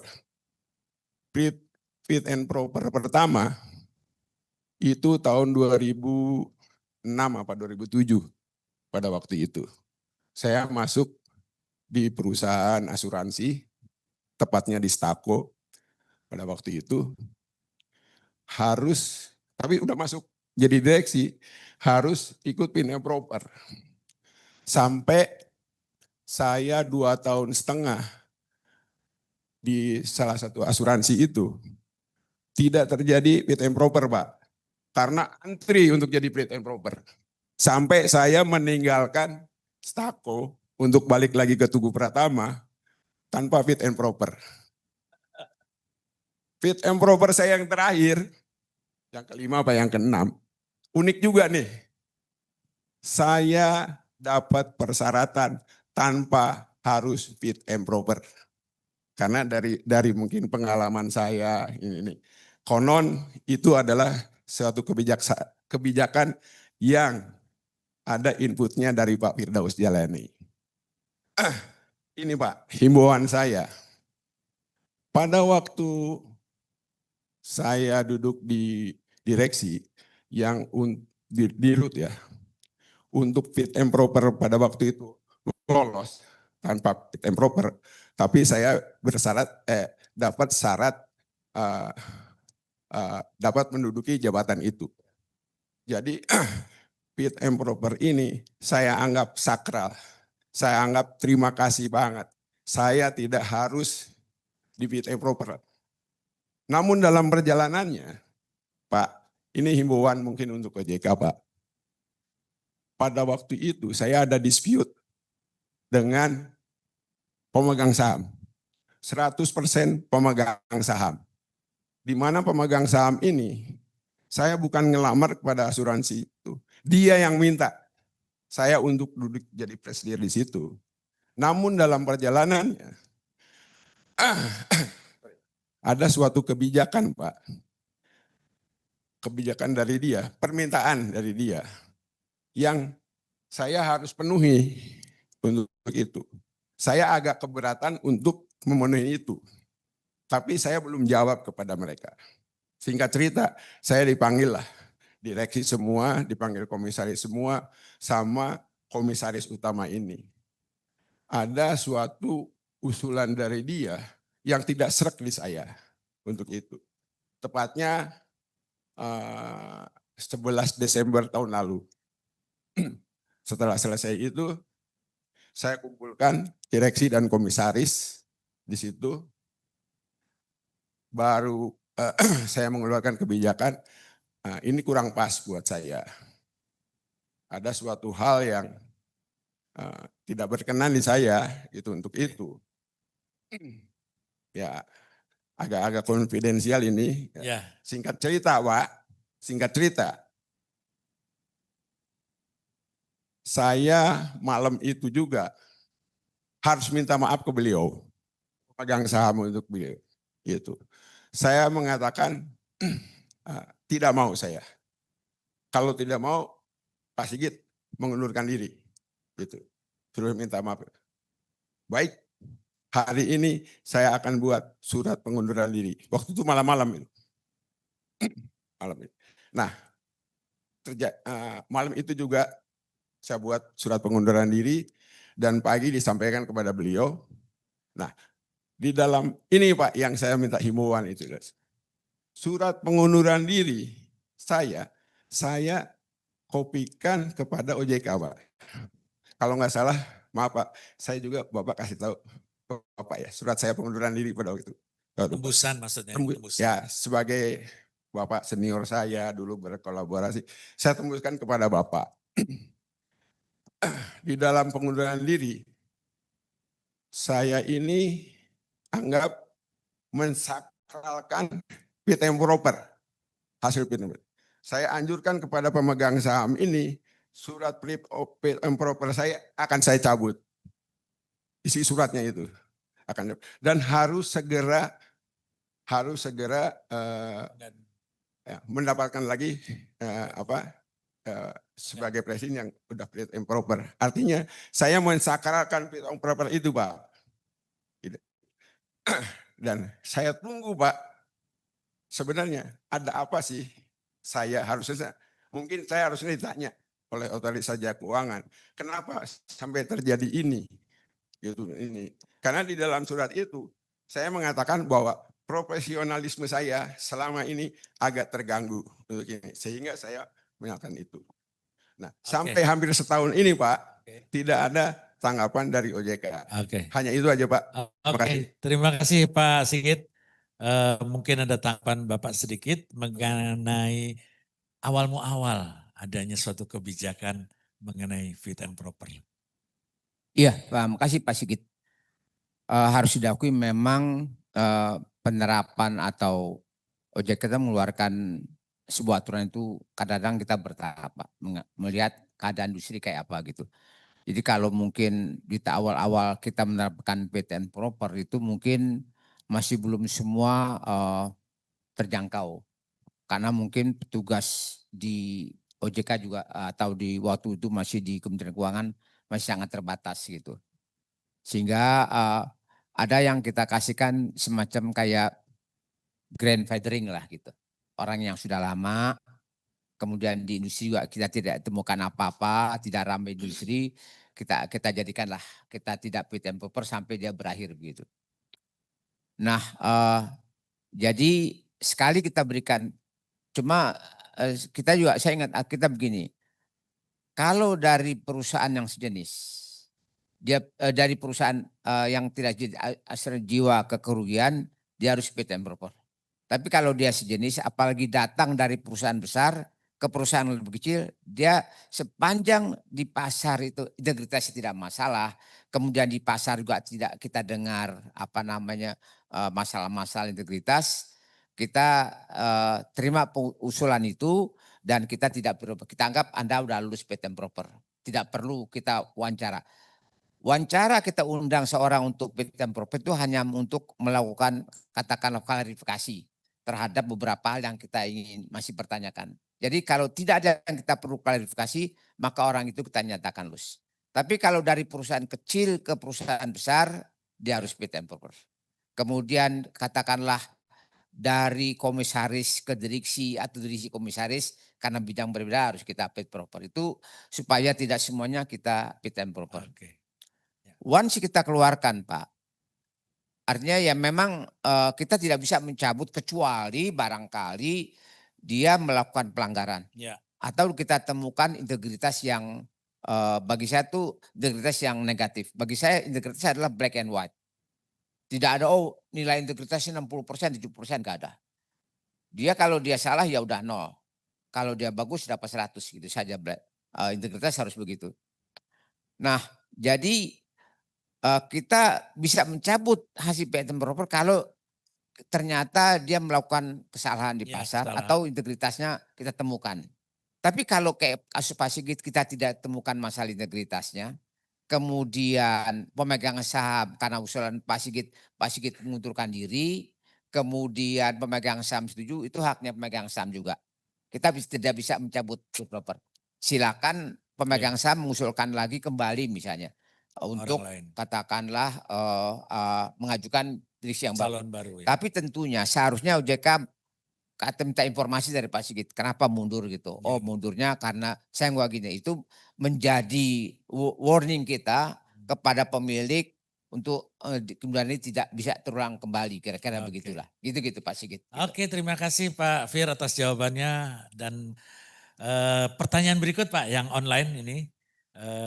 Yaitu dari bernama Edi. Pertanyaan untuk Bapak Firdaus Jalani. Ya pasti untuk Pak Fir Pak, nggak mungkin buat saya kan gitu Pak ya. Sebagai mantan regulator, menurut Bapak, apakah regulasi yang ada saat ini sudah cukup atau ada yang perlu ditambah? Waduh pertanyaannya serem banget ini Pak. Saya, monggo Pak. Bapak hak juga untuk tidak menjawab Pak, silakan. Saya bilang begini. Industri asuransi ini adalah yang kita bilang high regulated industry.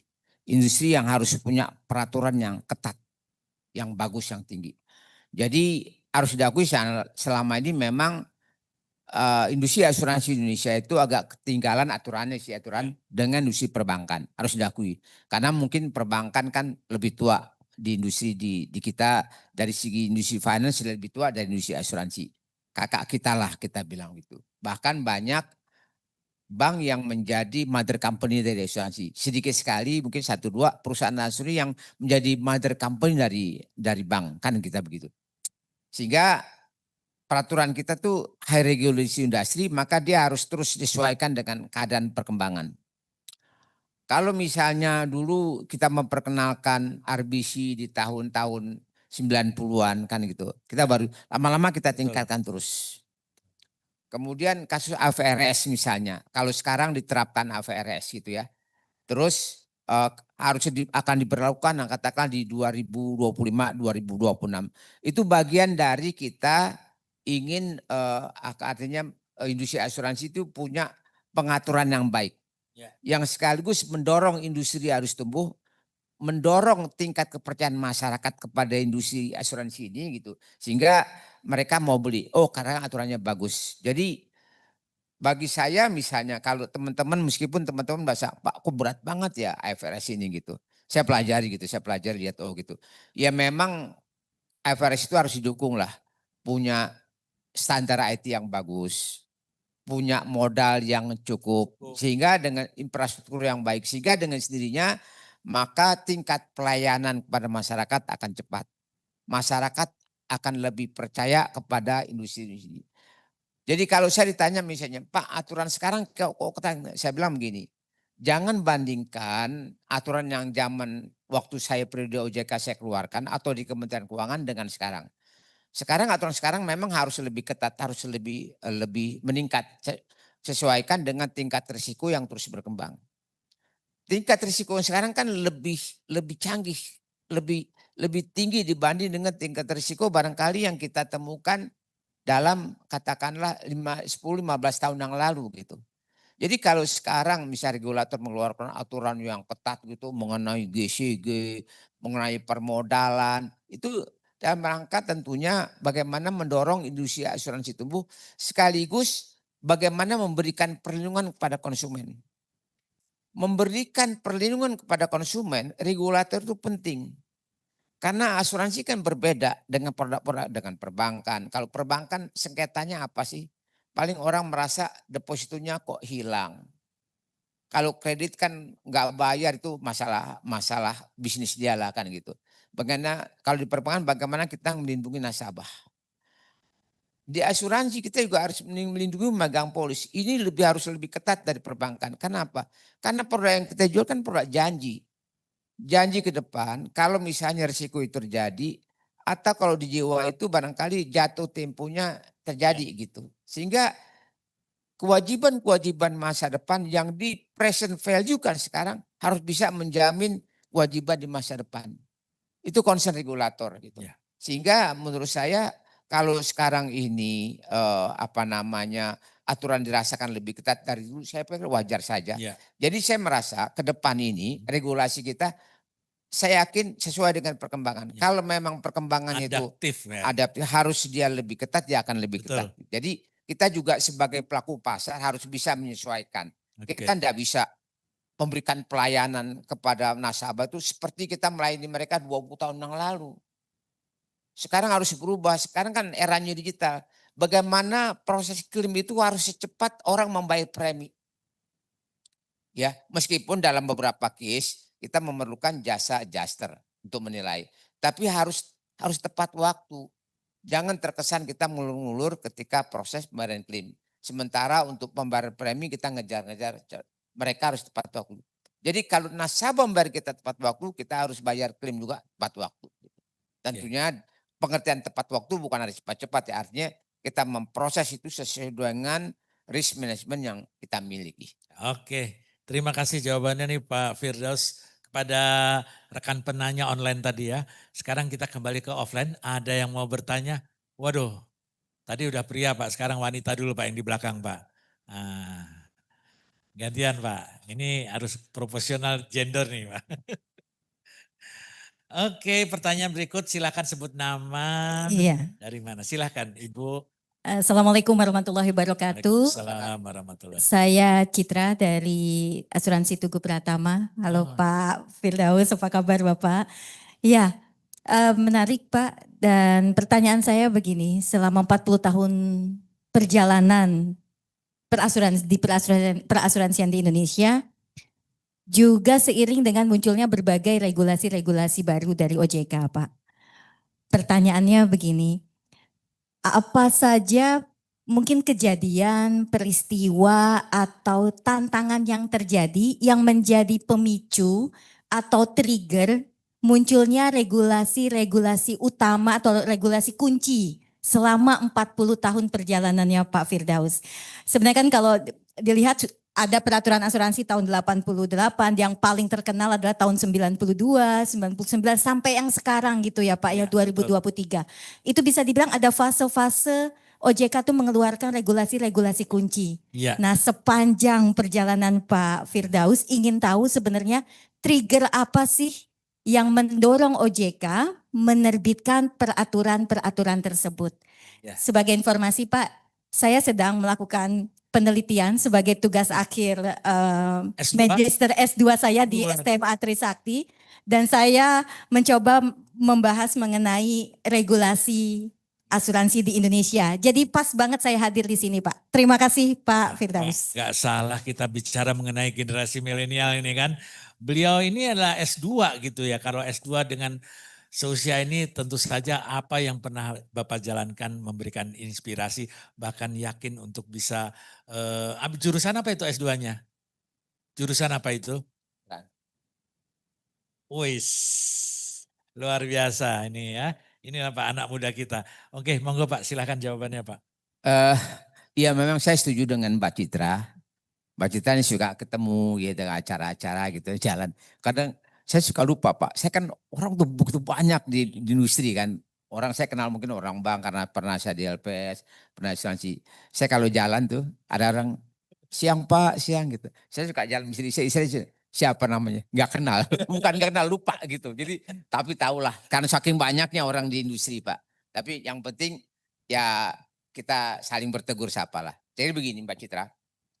Jadi memang saya setujulah dengan penelitian barangkali Mbak Citra bahwa banyak aturan-aturan dikeluarkan itu karena adanya trigger ya. Trigger-trigger peristiwa. Jadi waktu saya ingat waktu saya masuk di Kementerian Keuangan tahun 81, jangan-jangan Mbak Citra belum lahir kali ya. Generasi milenial Pak. Jadi saya akan dihadapkan aturan masih sederhana Pak sekali ya. Saya ingat sekali belum ada perusahaan kita mengundang joint venture perusahaan dari asing gitu ya. Jadi perusahaan asuransi juga masih 5 jumlahnya gitu kan. Terus kemudian asuransi kerugian masih sederhana sekali. Jadi laporan-laporan juga masih sederhana saya lihat. Nah kita canangkan bahwa bagaimana menumbuhkan industri asuransi. Jadi tahun-tahun itu kita dorong lah sampai tahun 90 itu ya. Ya. Mengundang asing itu. Jadi kita buka ketentuan walaupun belum ada undang-undang. Masih dalam bentuk peraturan Menteri Keuangan. Jadi menurut saya kalau Mbak Citra mempelajari itu coba pelajari dari peraturan asuransi dari tahun 80-an gitu ya. Misalnya bukannya keputusan Menteri Keuangan mengatur karena kita baru melahirkan undang-undang tahun 92 kan begitu. Jadi kita ingin meningkatkan, saya ingat kita memperkenalkan tingkat kesehatan kayak apa, RPC, atau masih sederhana sekali gitu. Kemudian setelah terjadi tahun 90-an kita, karena begitu waktu itu tahun 90-an kan kayak ekonomi juga bergejolak begitu. Orde Baru masih ada, kan Orde Baru baru jatuh tahun 98. Jadi kita pertama mengeluarkan undang-undang perbankan. Wah, kita harus teruskan nih, kita harus punya undang-undang usaha perasuransian, kita harus punya undang-undang dana pensiun karena kita gitu. Jadi setelah pertama perbankan keluarkan, kemudian asuransi, kemudian baru dana pensiun kita keluarkan. Jadi di trigger saat itu memang sesuai dengan kebutuhan karena saat itu perekonomian lagi nggak bagus kan begitu. Terus begitu ya. Nah jadi saya ingat waktu tahun Pak Sigit ya, tahun 80 saya baru masuk Kementerian Keuangan sekitar 83-84 ya, Tugu lahirkan ya kan. Nah itu Pertamina kan kami ingin punya asuransi katanya gitu. Padahal udah ada Jasindo saya pikir waktu itu kan kalau ada Jasindo ya kita pun karena Pertamina alasannya kayak banyak ini ingin ngurus oke kita bilang. Tapi karena besar kita wah ini Tugu akan besar nih tahun 80-an gitu. Saya bilang oke ya, tapi itu tidak boleh menggarap pasar bebas kan begitu. Kita batasi. Jadi hanya bisnis dari Pertamina. Nah, kemudian ketika setelah terjadi gejolak di tahun 90 tahun 98 itu sebetulnya tahun-tahun 90-an setelah kita mengeluarkan undang-undang asuransi, Tugu udah minta tolong kami dibuka untuk asuransi non Pertamina. Oke, you buka, nanti sebagai konsekuensinya you akan saya kasih berbisnis non Pertamina. Saya bilang gitu kan. Jadi tapi SDM-nya harus siapkan dulu, saya bilang. Karena tidak semudah kalau istilah pasti gitu, wah teman-teman itu gua harus persiapkan tuh asuransi non Pertamina kan. Jadi tangan mulai gulung kan gitu ya kan. Singkan dengan baju ya. Tidak datang begitu saja. Oke, kita bilang begitu. Nah, jadi kita buka pasar itu pelan-pelan gitu ya, sesuai dengan perkembangan tentu ya. Artinya kita kadang-kadang juga pengeluaran aturan melihat situasi di pemerintahan, tingkat politik kayak apa kan gitu. Jadi kita buka tahun 90-an setelah kita melahirkan undang-undang asuransi, terus berkembanglah aturan-aturan makin berkembang. Tahun 98 ketika terjadi perubahan di pemerintahan, ya kan, 98-2000 kan terjadi pergantian orde lah kan begitu. Nah di situ semakin banyak kita mengeluarkan aturan-aturan ya. Aturan kita keluarkan semata-mata tujuannya adalah bagaimana kita bisa mendorong industri asuransi tumbuh sekaligus juga memberikan perlindungan kepada konsumen. Saya bilang kalau aturan kita hanya untuk memberikan perlindungan kepada konsumen tanpa mendorong industri asuransi tumbuh, nggak ada artinya. Ini harus balance aturan itu antara perlindungan kepada konsumen sekaligus juga mendorong industri ini harus tumbuh. Jadi kadang-kadang saya bilang nggak usah lah aturan itu dibuat kecil, urusan bisnis terlalu kecil, nggak usah gitu. Biarkan perusahaan berkembang melakukan inovasinya sendiri gitu. Jadi terus berkembang sehingga ketika saya di OJK tahun 2014 kita merevisi undang-undang asuransi lagi. Nah pemerintah di tahun 2023 melahirkan undang-undang P2SK. Itu undang-undang, saya belum pernah lihat undang-undang setebal itu. 819 halaman. Banyak sekali. Ya. Jadi 2 hari ini saya buka-buka lagi itu undang-undang P2SK. Karena saya diminta oleh teman-teman asosiasi konsultan hukum di pasar modal itu untuk berbicara mengenai likuidasi di sektor asuransi dan dana pensiun. Saya buka lagi tuh P2SK, aturan likuidasi gimana sih kan kayak gitu. Jadi saya buka kadang saya ngantuk 2 jam saya buka nih di laptop saya gitu. Undang-undang nggak habis-habis tuh kan. Saya ambil halaman. Kalau berbicara perbankan halaman sekian sampai halaman sekian. Asuransi halaman sekian, dana pensiun saya buka. Jadi memang aturan pemerintah begitu. Dan yang saya dengar sekarang itu lagi dipersiapkan lagi untuk merubah undang-undang P2SK. Terutama begini. Di undang-undang P2SK sebetulnya udah protes juga teman-teman asuransi. Itu kan ada program penjaminan polis. Penjaminan polis. Nah, proses pencabutan izin usaha antara asuransi dengan perbankan masih berbeda. Kalau perbankan sebelum dicabut itu kan harus melalui fase resolusi. Penyihatan dulu, ya kan? BI bisa masuk, LPS bisa masuk, nyuntik modal. Di asuransi kan enggak. Begitu OJK cabut izin usahanya, meskipun sebelum dicabut OJK berusaha menyehatkan. Dengan cara apa? Meminta pemegang saham untuk nyuntik modal, meminta membenahi aset, meminta pemilik saham itu mengundang investor. Tapi once dicabut gak ada kita yang central asuransi seperti perbankan punya BI. Tidak ada LPS, program LPS nyuntik asuransi. Nah, saya bilang waduh, kalau begitu LPS hanya bertindak sebagai likuidator gitu dibanding dengan perbankan. Meskipun dalam perbankan ketika dicabut juga bertindak sebagai likuidator. Ketika saya di LPS, saya menyehatkan Bank Senturi, saya nyuntik modal, saya mencabut puluhan BPR gitu kan. Itu kan bagian dari resolusi juga gitu.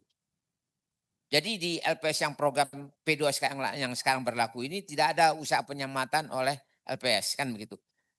Tapi dengan suara-suara dari industri asuransi saya bawa ke OJK, saya bilang ini harus dirubah. Akhirnya teman-teman setuju. Sekarang sedang diusulkan di DPR merubah undang-undang P2SK.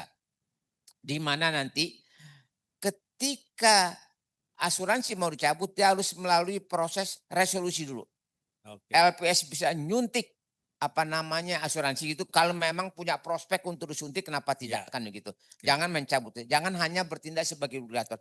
Kalau bertindak sebagai regulator gampang itu. Undang tim regulator, bayar penjaminan, jual aset. Pengalaman saya di LPS, kalau BPR saya tawarkan sama teman-teman anak buah saya, Pak, Bapak mau menyelamatkan BPR enggak nih? Dari mana BI udah mau cabut? Berapa asetnya? 30 miliar, bayar. Nggak usah kita sehat-sehatkan, saya bilang gitu. Tuh, orang punya uang banyak, kaya kan gitu kan, kaya di LPS. Sekarang uang LPS tahu aja, 270 triliun. Ya, banyak sekali. Tapi kalau kalau ada bermasalah di bank-bank besar nggak bisa juga sih gitu ya kan. Tapi bank-bank kecil, bayar. Pusing punya asuransi. Saya tahu loh, BPR dicabut. Begitu kita datang tim likuidasi ini, untuk apa sih yang aset yang punya? Ini ada mebeler pada sobek. Banyak surat-surat motor yang motornya nggak ada. BPKB. Banyak agunan berbentuk surat pengangkatan dia jadi PNS. Mau diapain? Jadi guru. Masa mau kejar? Udah saya bilang. Bayar lupakan itu. Puso aja gitu. Gitu Bu, artinya memang aturan itu keluar sesuai dengan perkembangan zaman. Jadi kalau sekarang misalnya keluar permodalan baru, adanya IFRS 17. Itu bagian dari kan dunia memang begitu sekarang. Adaptif. Makin lama risiko makin tinggi, kita harus menyesuaikan. Ini pengalaman ya. Kenapa perusahaan-perusahaan reasuransi kita saya lihat itu kalau Ibu perhatikan, saya nggak anak masih muda sepanggil Ibu ya, Mbak ya. Kalau misalnya ini kita perhatikan perusahaan reasuransi kita ada berapa sekarang? 7, 8? Ya. Kalaupun laba kecil. Kebanyakan pas-pasan. Kenapa? Ujungnya adalah modalnya kecil.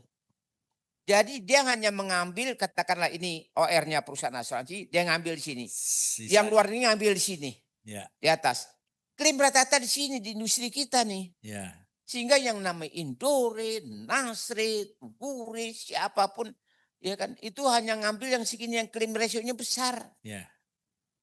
Tapi kita, kalau kita, Pak, neraca perdagangan sektor reasuransi kita selalu negatif itu kan.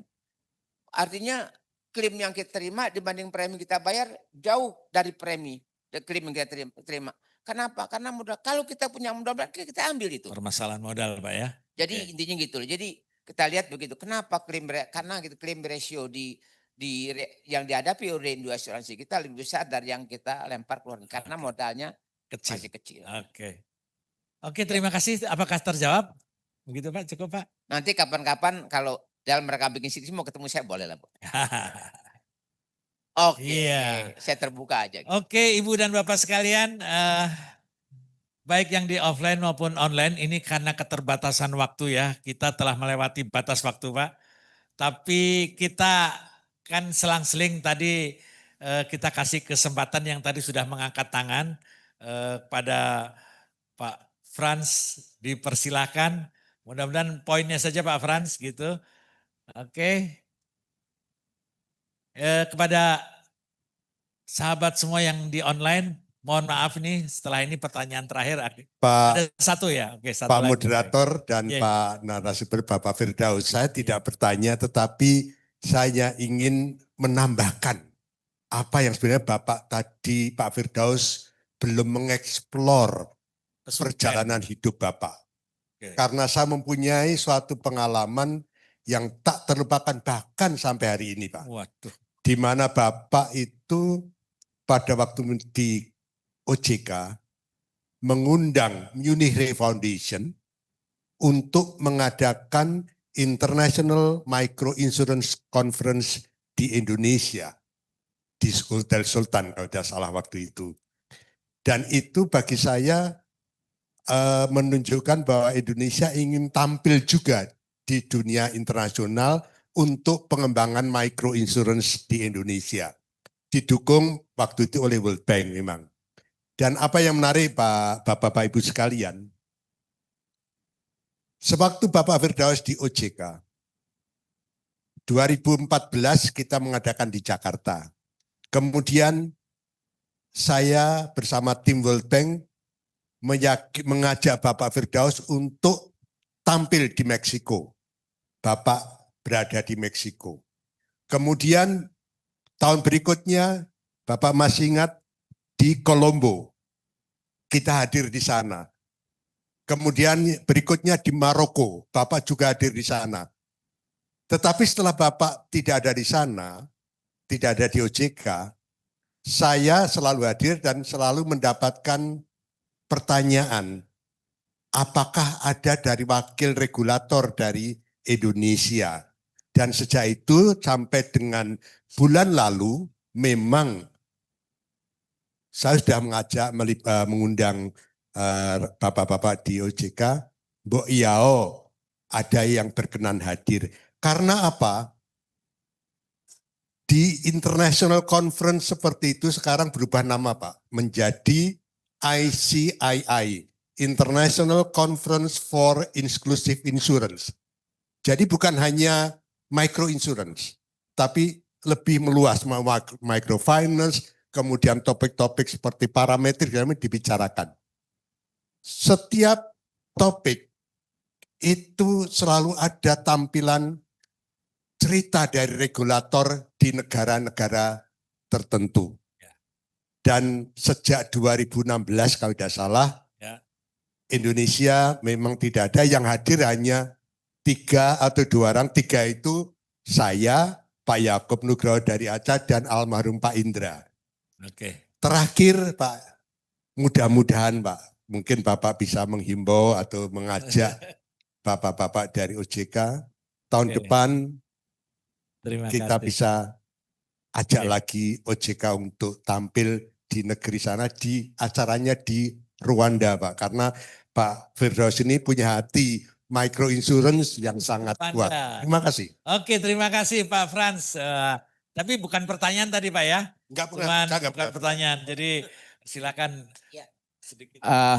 Memang saya sangat concern pada pengembangan asuransi mikro ini, karena menurut saya hanya dengan cara kita menggalakkan penjualan asuransi mikro, maka inklusi kita akan naik gitu ya.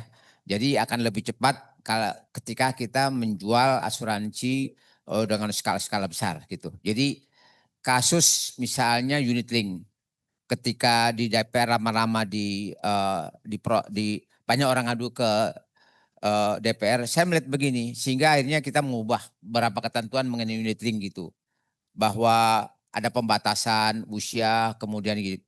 Saya melihat begini, persoalannya karena saya baru tahu, ternyata banyak perusahaan asuransi yang menjual unit ini kepada marginal income. Kalau marginal income itu kan urusan nomor 1. Jadi kalau ada kenaikan sendiri atau tiba-tiba ada kebutuhan yang lebih konsep misalnya untuk anak sekolah, dia mau menjualkan gitu.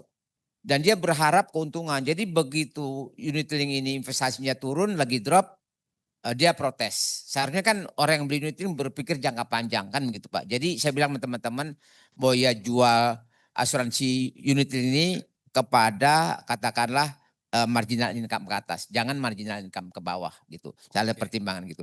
Jadi saya concern Pak, nanti insya Allah buat tahun depan ini saya akan kalau ada suratnya Pak resminya, saya akan bawa itu ke OJK untuk ngajak teman-teman, yuk kita pergi yuk gitu kan. Kalau saya sih gampang Pak, saya bisa, karena saya jadi komisaris di beberapa perusahaan, saya akan minta aja beberapa perusahaan itu ada katakanlah Inari itu kan, ada Manulife, tolong biayai saya asuransi mikro gitu. Gampang lah itu kita berangkat. Nanti boleh kan, saya ajak teman-teman OJK untuk yuk kita pergi yuk lihat asuransi mikro di negara lain. Saya kira gitu, makasih Pak. Oke, terima kasih Pak Firdaus atas tanggapannya.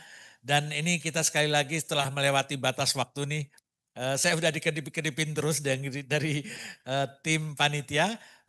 Saya sampaikan permohonan maaf kepada kawan-kawan lain, Bapak dan Ibu sekalian yang khususnya yang di online yang telah menyampaikan beberapa pertanyaan.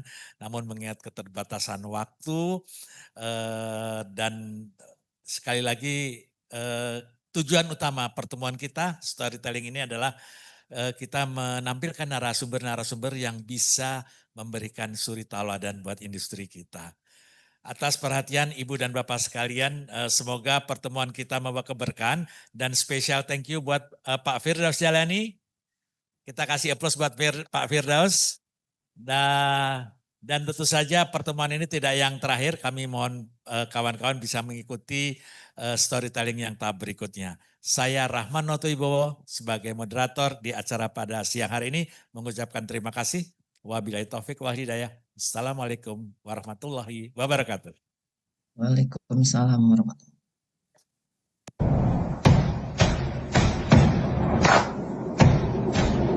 Jadi foto.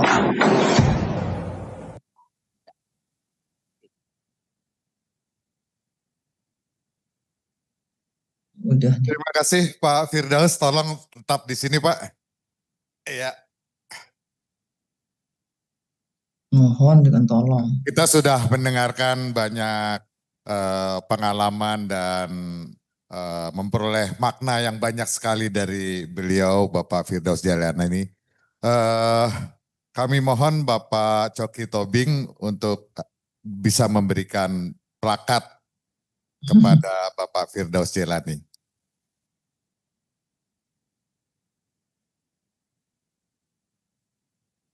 Ibu tuh di gini, di mana sih nih? Di ruang ini. Di ruang ini kayaknya di ruang komunikasi.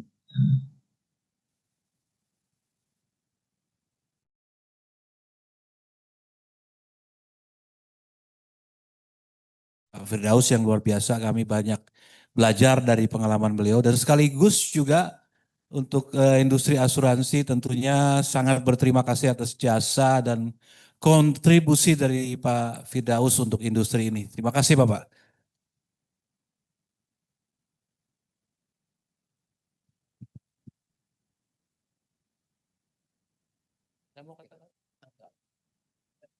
Ya, terima kasih Pak Coki Tobing dan Pak Firdaus Djalani, terima kasih.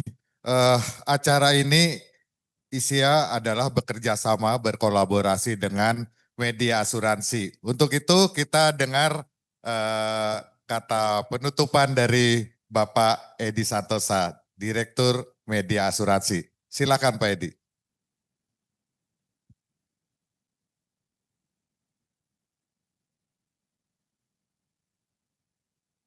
Terima kasih Pak Husnun.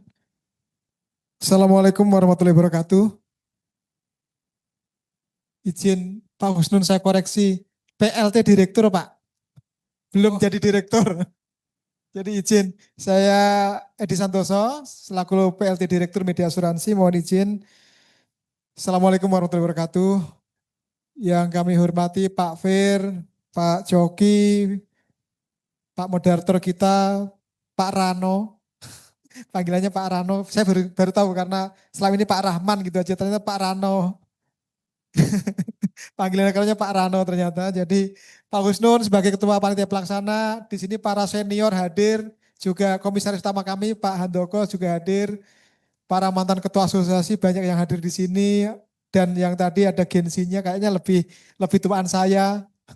Jadi mudah-mudahan acara ISIA Storytelling Series 4 ini dengan tema menginspirasi 40 tahun pencapaian kebijakan perasuransian Indonesia dapat memberikan semacam refreshing bagi kita ya. Jadi bagi Bapak dan Ibu yang sudah lebih dari 20 atau 30 tahun di industri pasti merasakan apa yang tadi diceritakan oleh Pak Firdaus Djalani.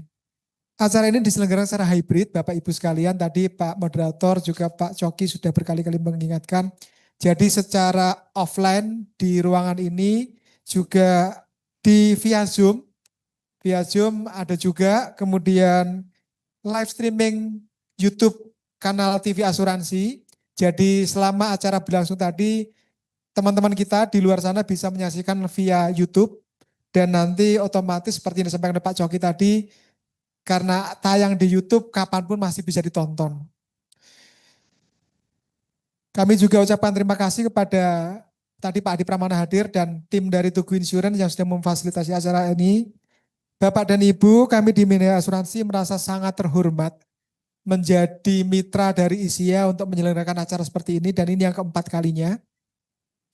Yang pertama itu dengan Pak Marzuki Usman. Waktu itu kita masih belum live streaming, jadi tapping di kantor Pak Marzuki Usman. kemudian ditayangkan di kanal YouTube TV Asuransi. Kemudian yang kedua itu dengan Pak Darwin Nur. Waktu itu Pak Darwin Nur sudah tidak menjadi ketua ISEA seingat saya. Jadi Pak Darwin Nur itu tahun 2022. Kemudian yang ketiga dengan Pak Rudi Wanandi. Nah, dengan Pak Rudi Wanandi 2023 itu yang format pertama hibrid. Jadi ada yang hadir di kantor Aswata seperti ini, kemudian juga secara Zoom. Tadi Pak Fir juga sempat nyinggung ya, prosesnya kali ini lama banget. Jadi kami dari media asuransi, rapat dengan tim dari ISEA itu kurang lebih sekitar bulan Oktober 2024. Kita rapat berkali Pak Coki, Husnun dan teman-teman dari ISEA. Malah tim sekretariat ISEA kayaknya udah ganti ya orangnya. Kemudian rencananya mau dibikin di bulan Desember 2024. Tapi Pak Fir ngeles terus karena alasannya merasa nggak pantas. Padahal beliau ditunggu-tunggu seluruh orang asuransi untuk berbicara seperti ini. Dan alhamdulillah sekarang terwujud. Bapak Ibu media asuransi dan TV asuransi di dalamnya. Ini mengemban misi dari industri perasuransian untuk kita mempromosikan kabar baik dari asuransi.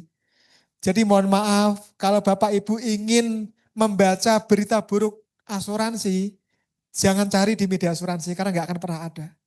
Jadi media asuransi harus memberitakan kabar baik supaya masyarakat tahu bahwa asuransi juga banyak baiknya, kepercayaan meningkat. Nah, saya menunggu kerjasama dengan ISEA dan dengan asosiasi yang lain untuk mempromosikan itu di masa yang akan datang. Dan tentu saja sebagai entitas bisnis, media asuransi perlu dukungan dari Bapak dan Ibu semua. Karena seperti asuransi harus hidup, media asuransi juga harus hidup. Sekali lagi terima kasih dan mohon maaf. Wassalamualaikum warahmatullahi wabarakatuh. Ya, terima kasih Pak Edi Santosa atas sambutannya. Kita akan berfoto 2 kali. Yang pertama mungkin peran utamanya dulu ke sini Pak Firdaus, Pak Coki, ya dari media asuransi Bapak Andoko, dengan moderator. Ini dulu, setelah ini kita foto bersama semuanya. Dari Tugu Pratama, Pak Alma silakan Pak. Mewakili.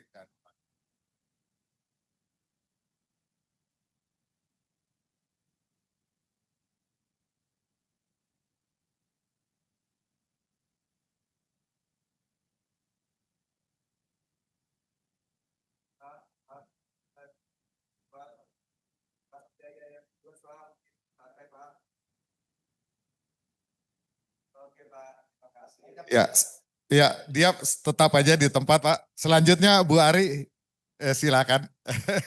Semuanya kita ke depan. Ya.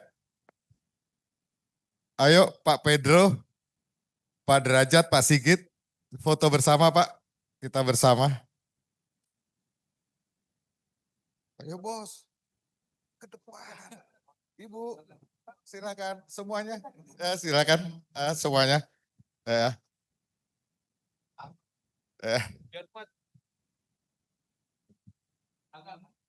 Ya, kita foto bersama. Mungkin ya, operator dengan yang online ya. Foto. Iya, di foto juga ya. Ya, sekalian difoto dengan yang online, silakan. Nggak apa-apa, santai.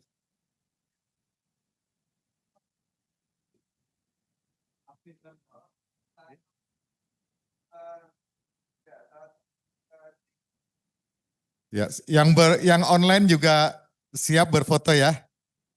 Yang online, teman-teman yang online. Ya.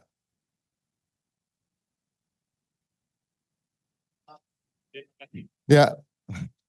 Terima kasih atas kehadiran Bapak-bapak Ibu semua, baik yang offline di Wisma Tugu 1 Jalan HR Rasuna Said dan juga para rekan semua yang melakukan online via Zoom. Terima kasih atas kehadirannya.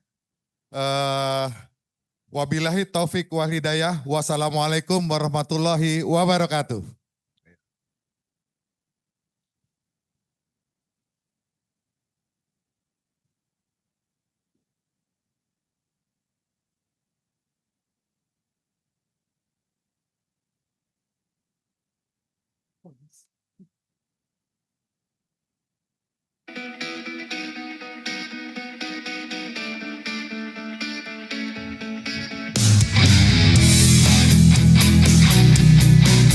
Saya ingin ISIA ini dicontoh oleh negara lain.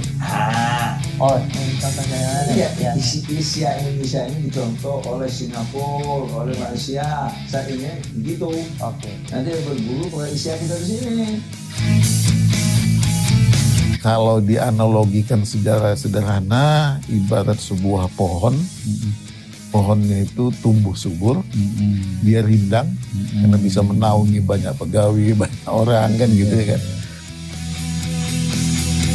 Dikeluarkan aturan yang bikin industri kaget gitu. Kalau industrinya kaget, kita tepuk tangan. Saya pikir nggak begitu. Saya bilang selalu, yang saya paling sedih itu kalau karyawan saya minta berhenti gitu. Seakan-akan saya make a mistake, saya bikin salah gitu.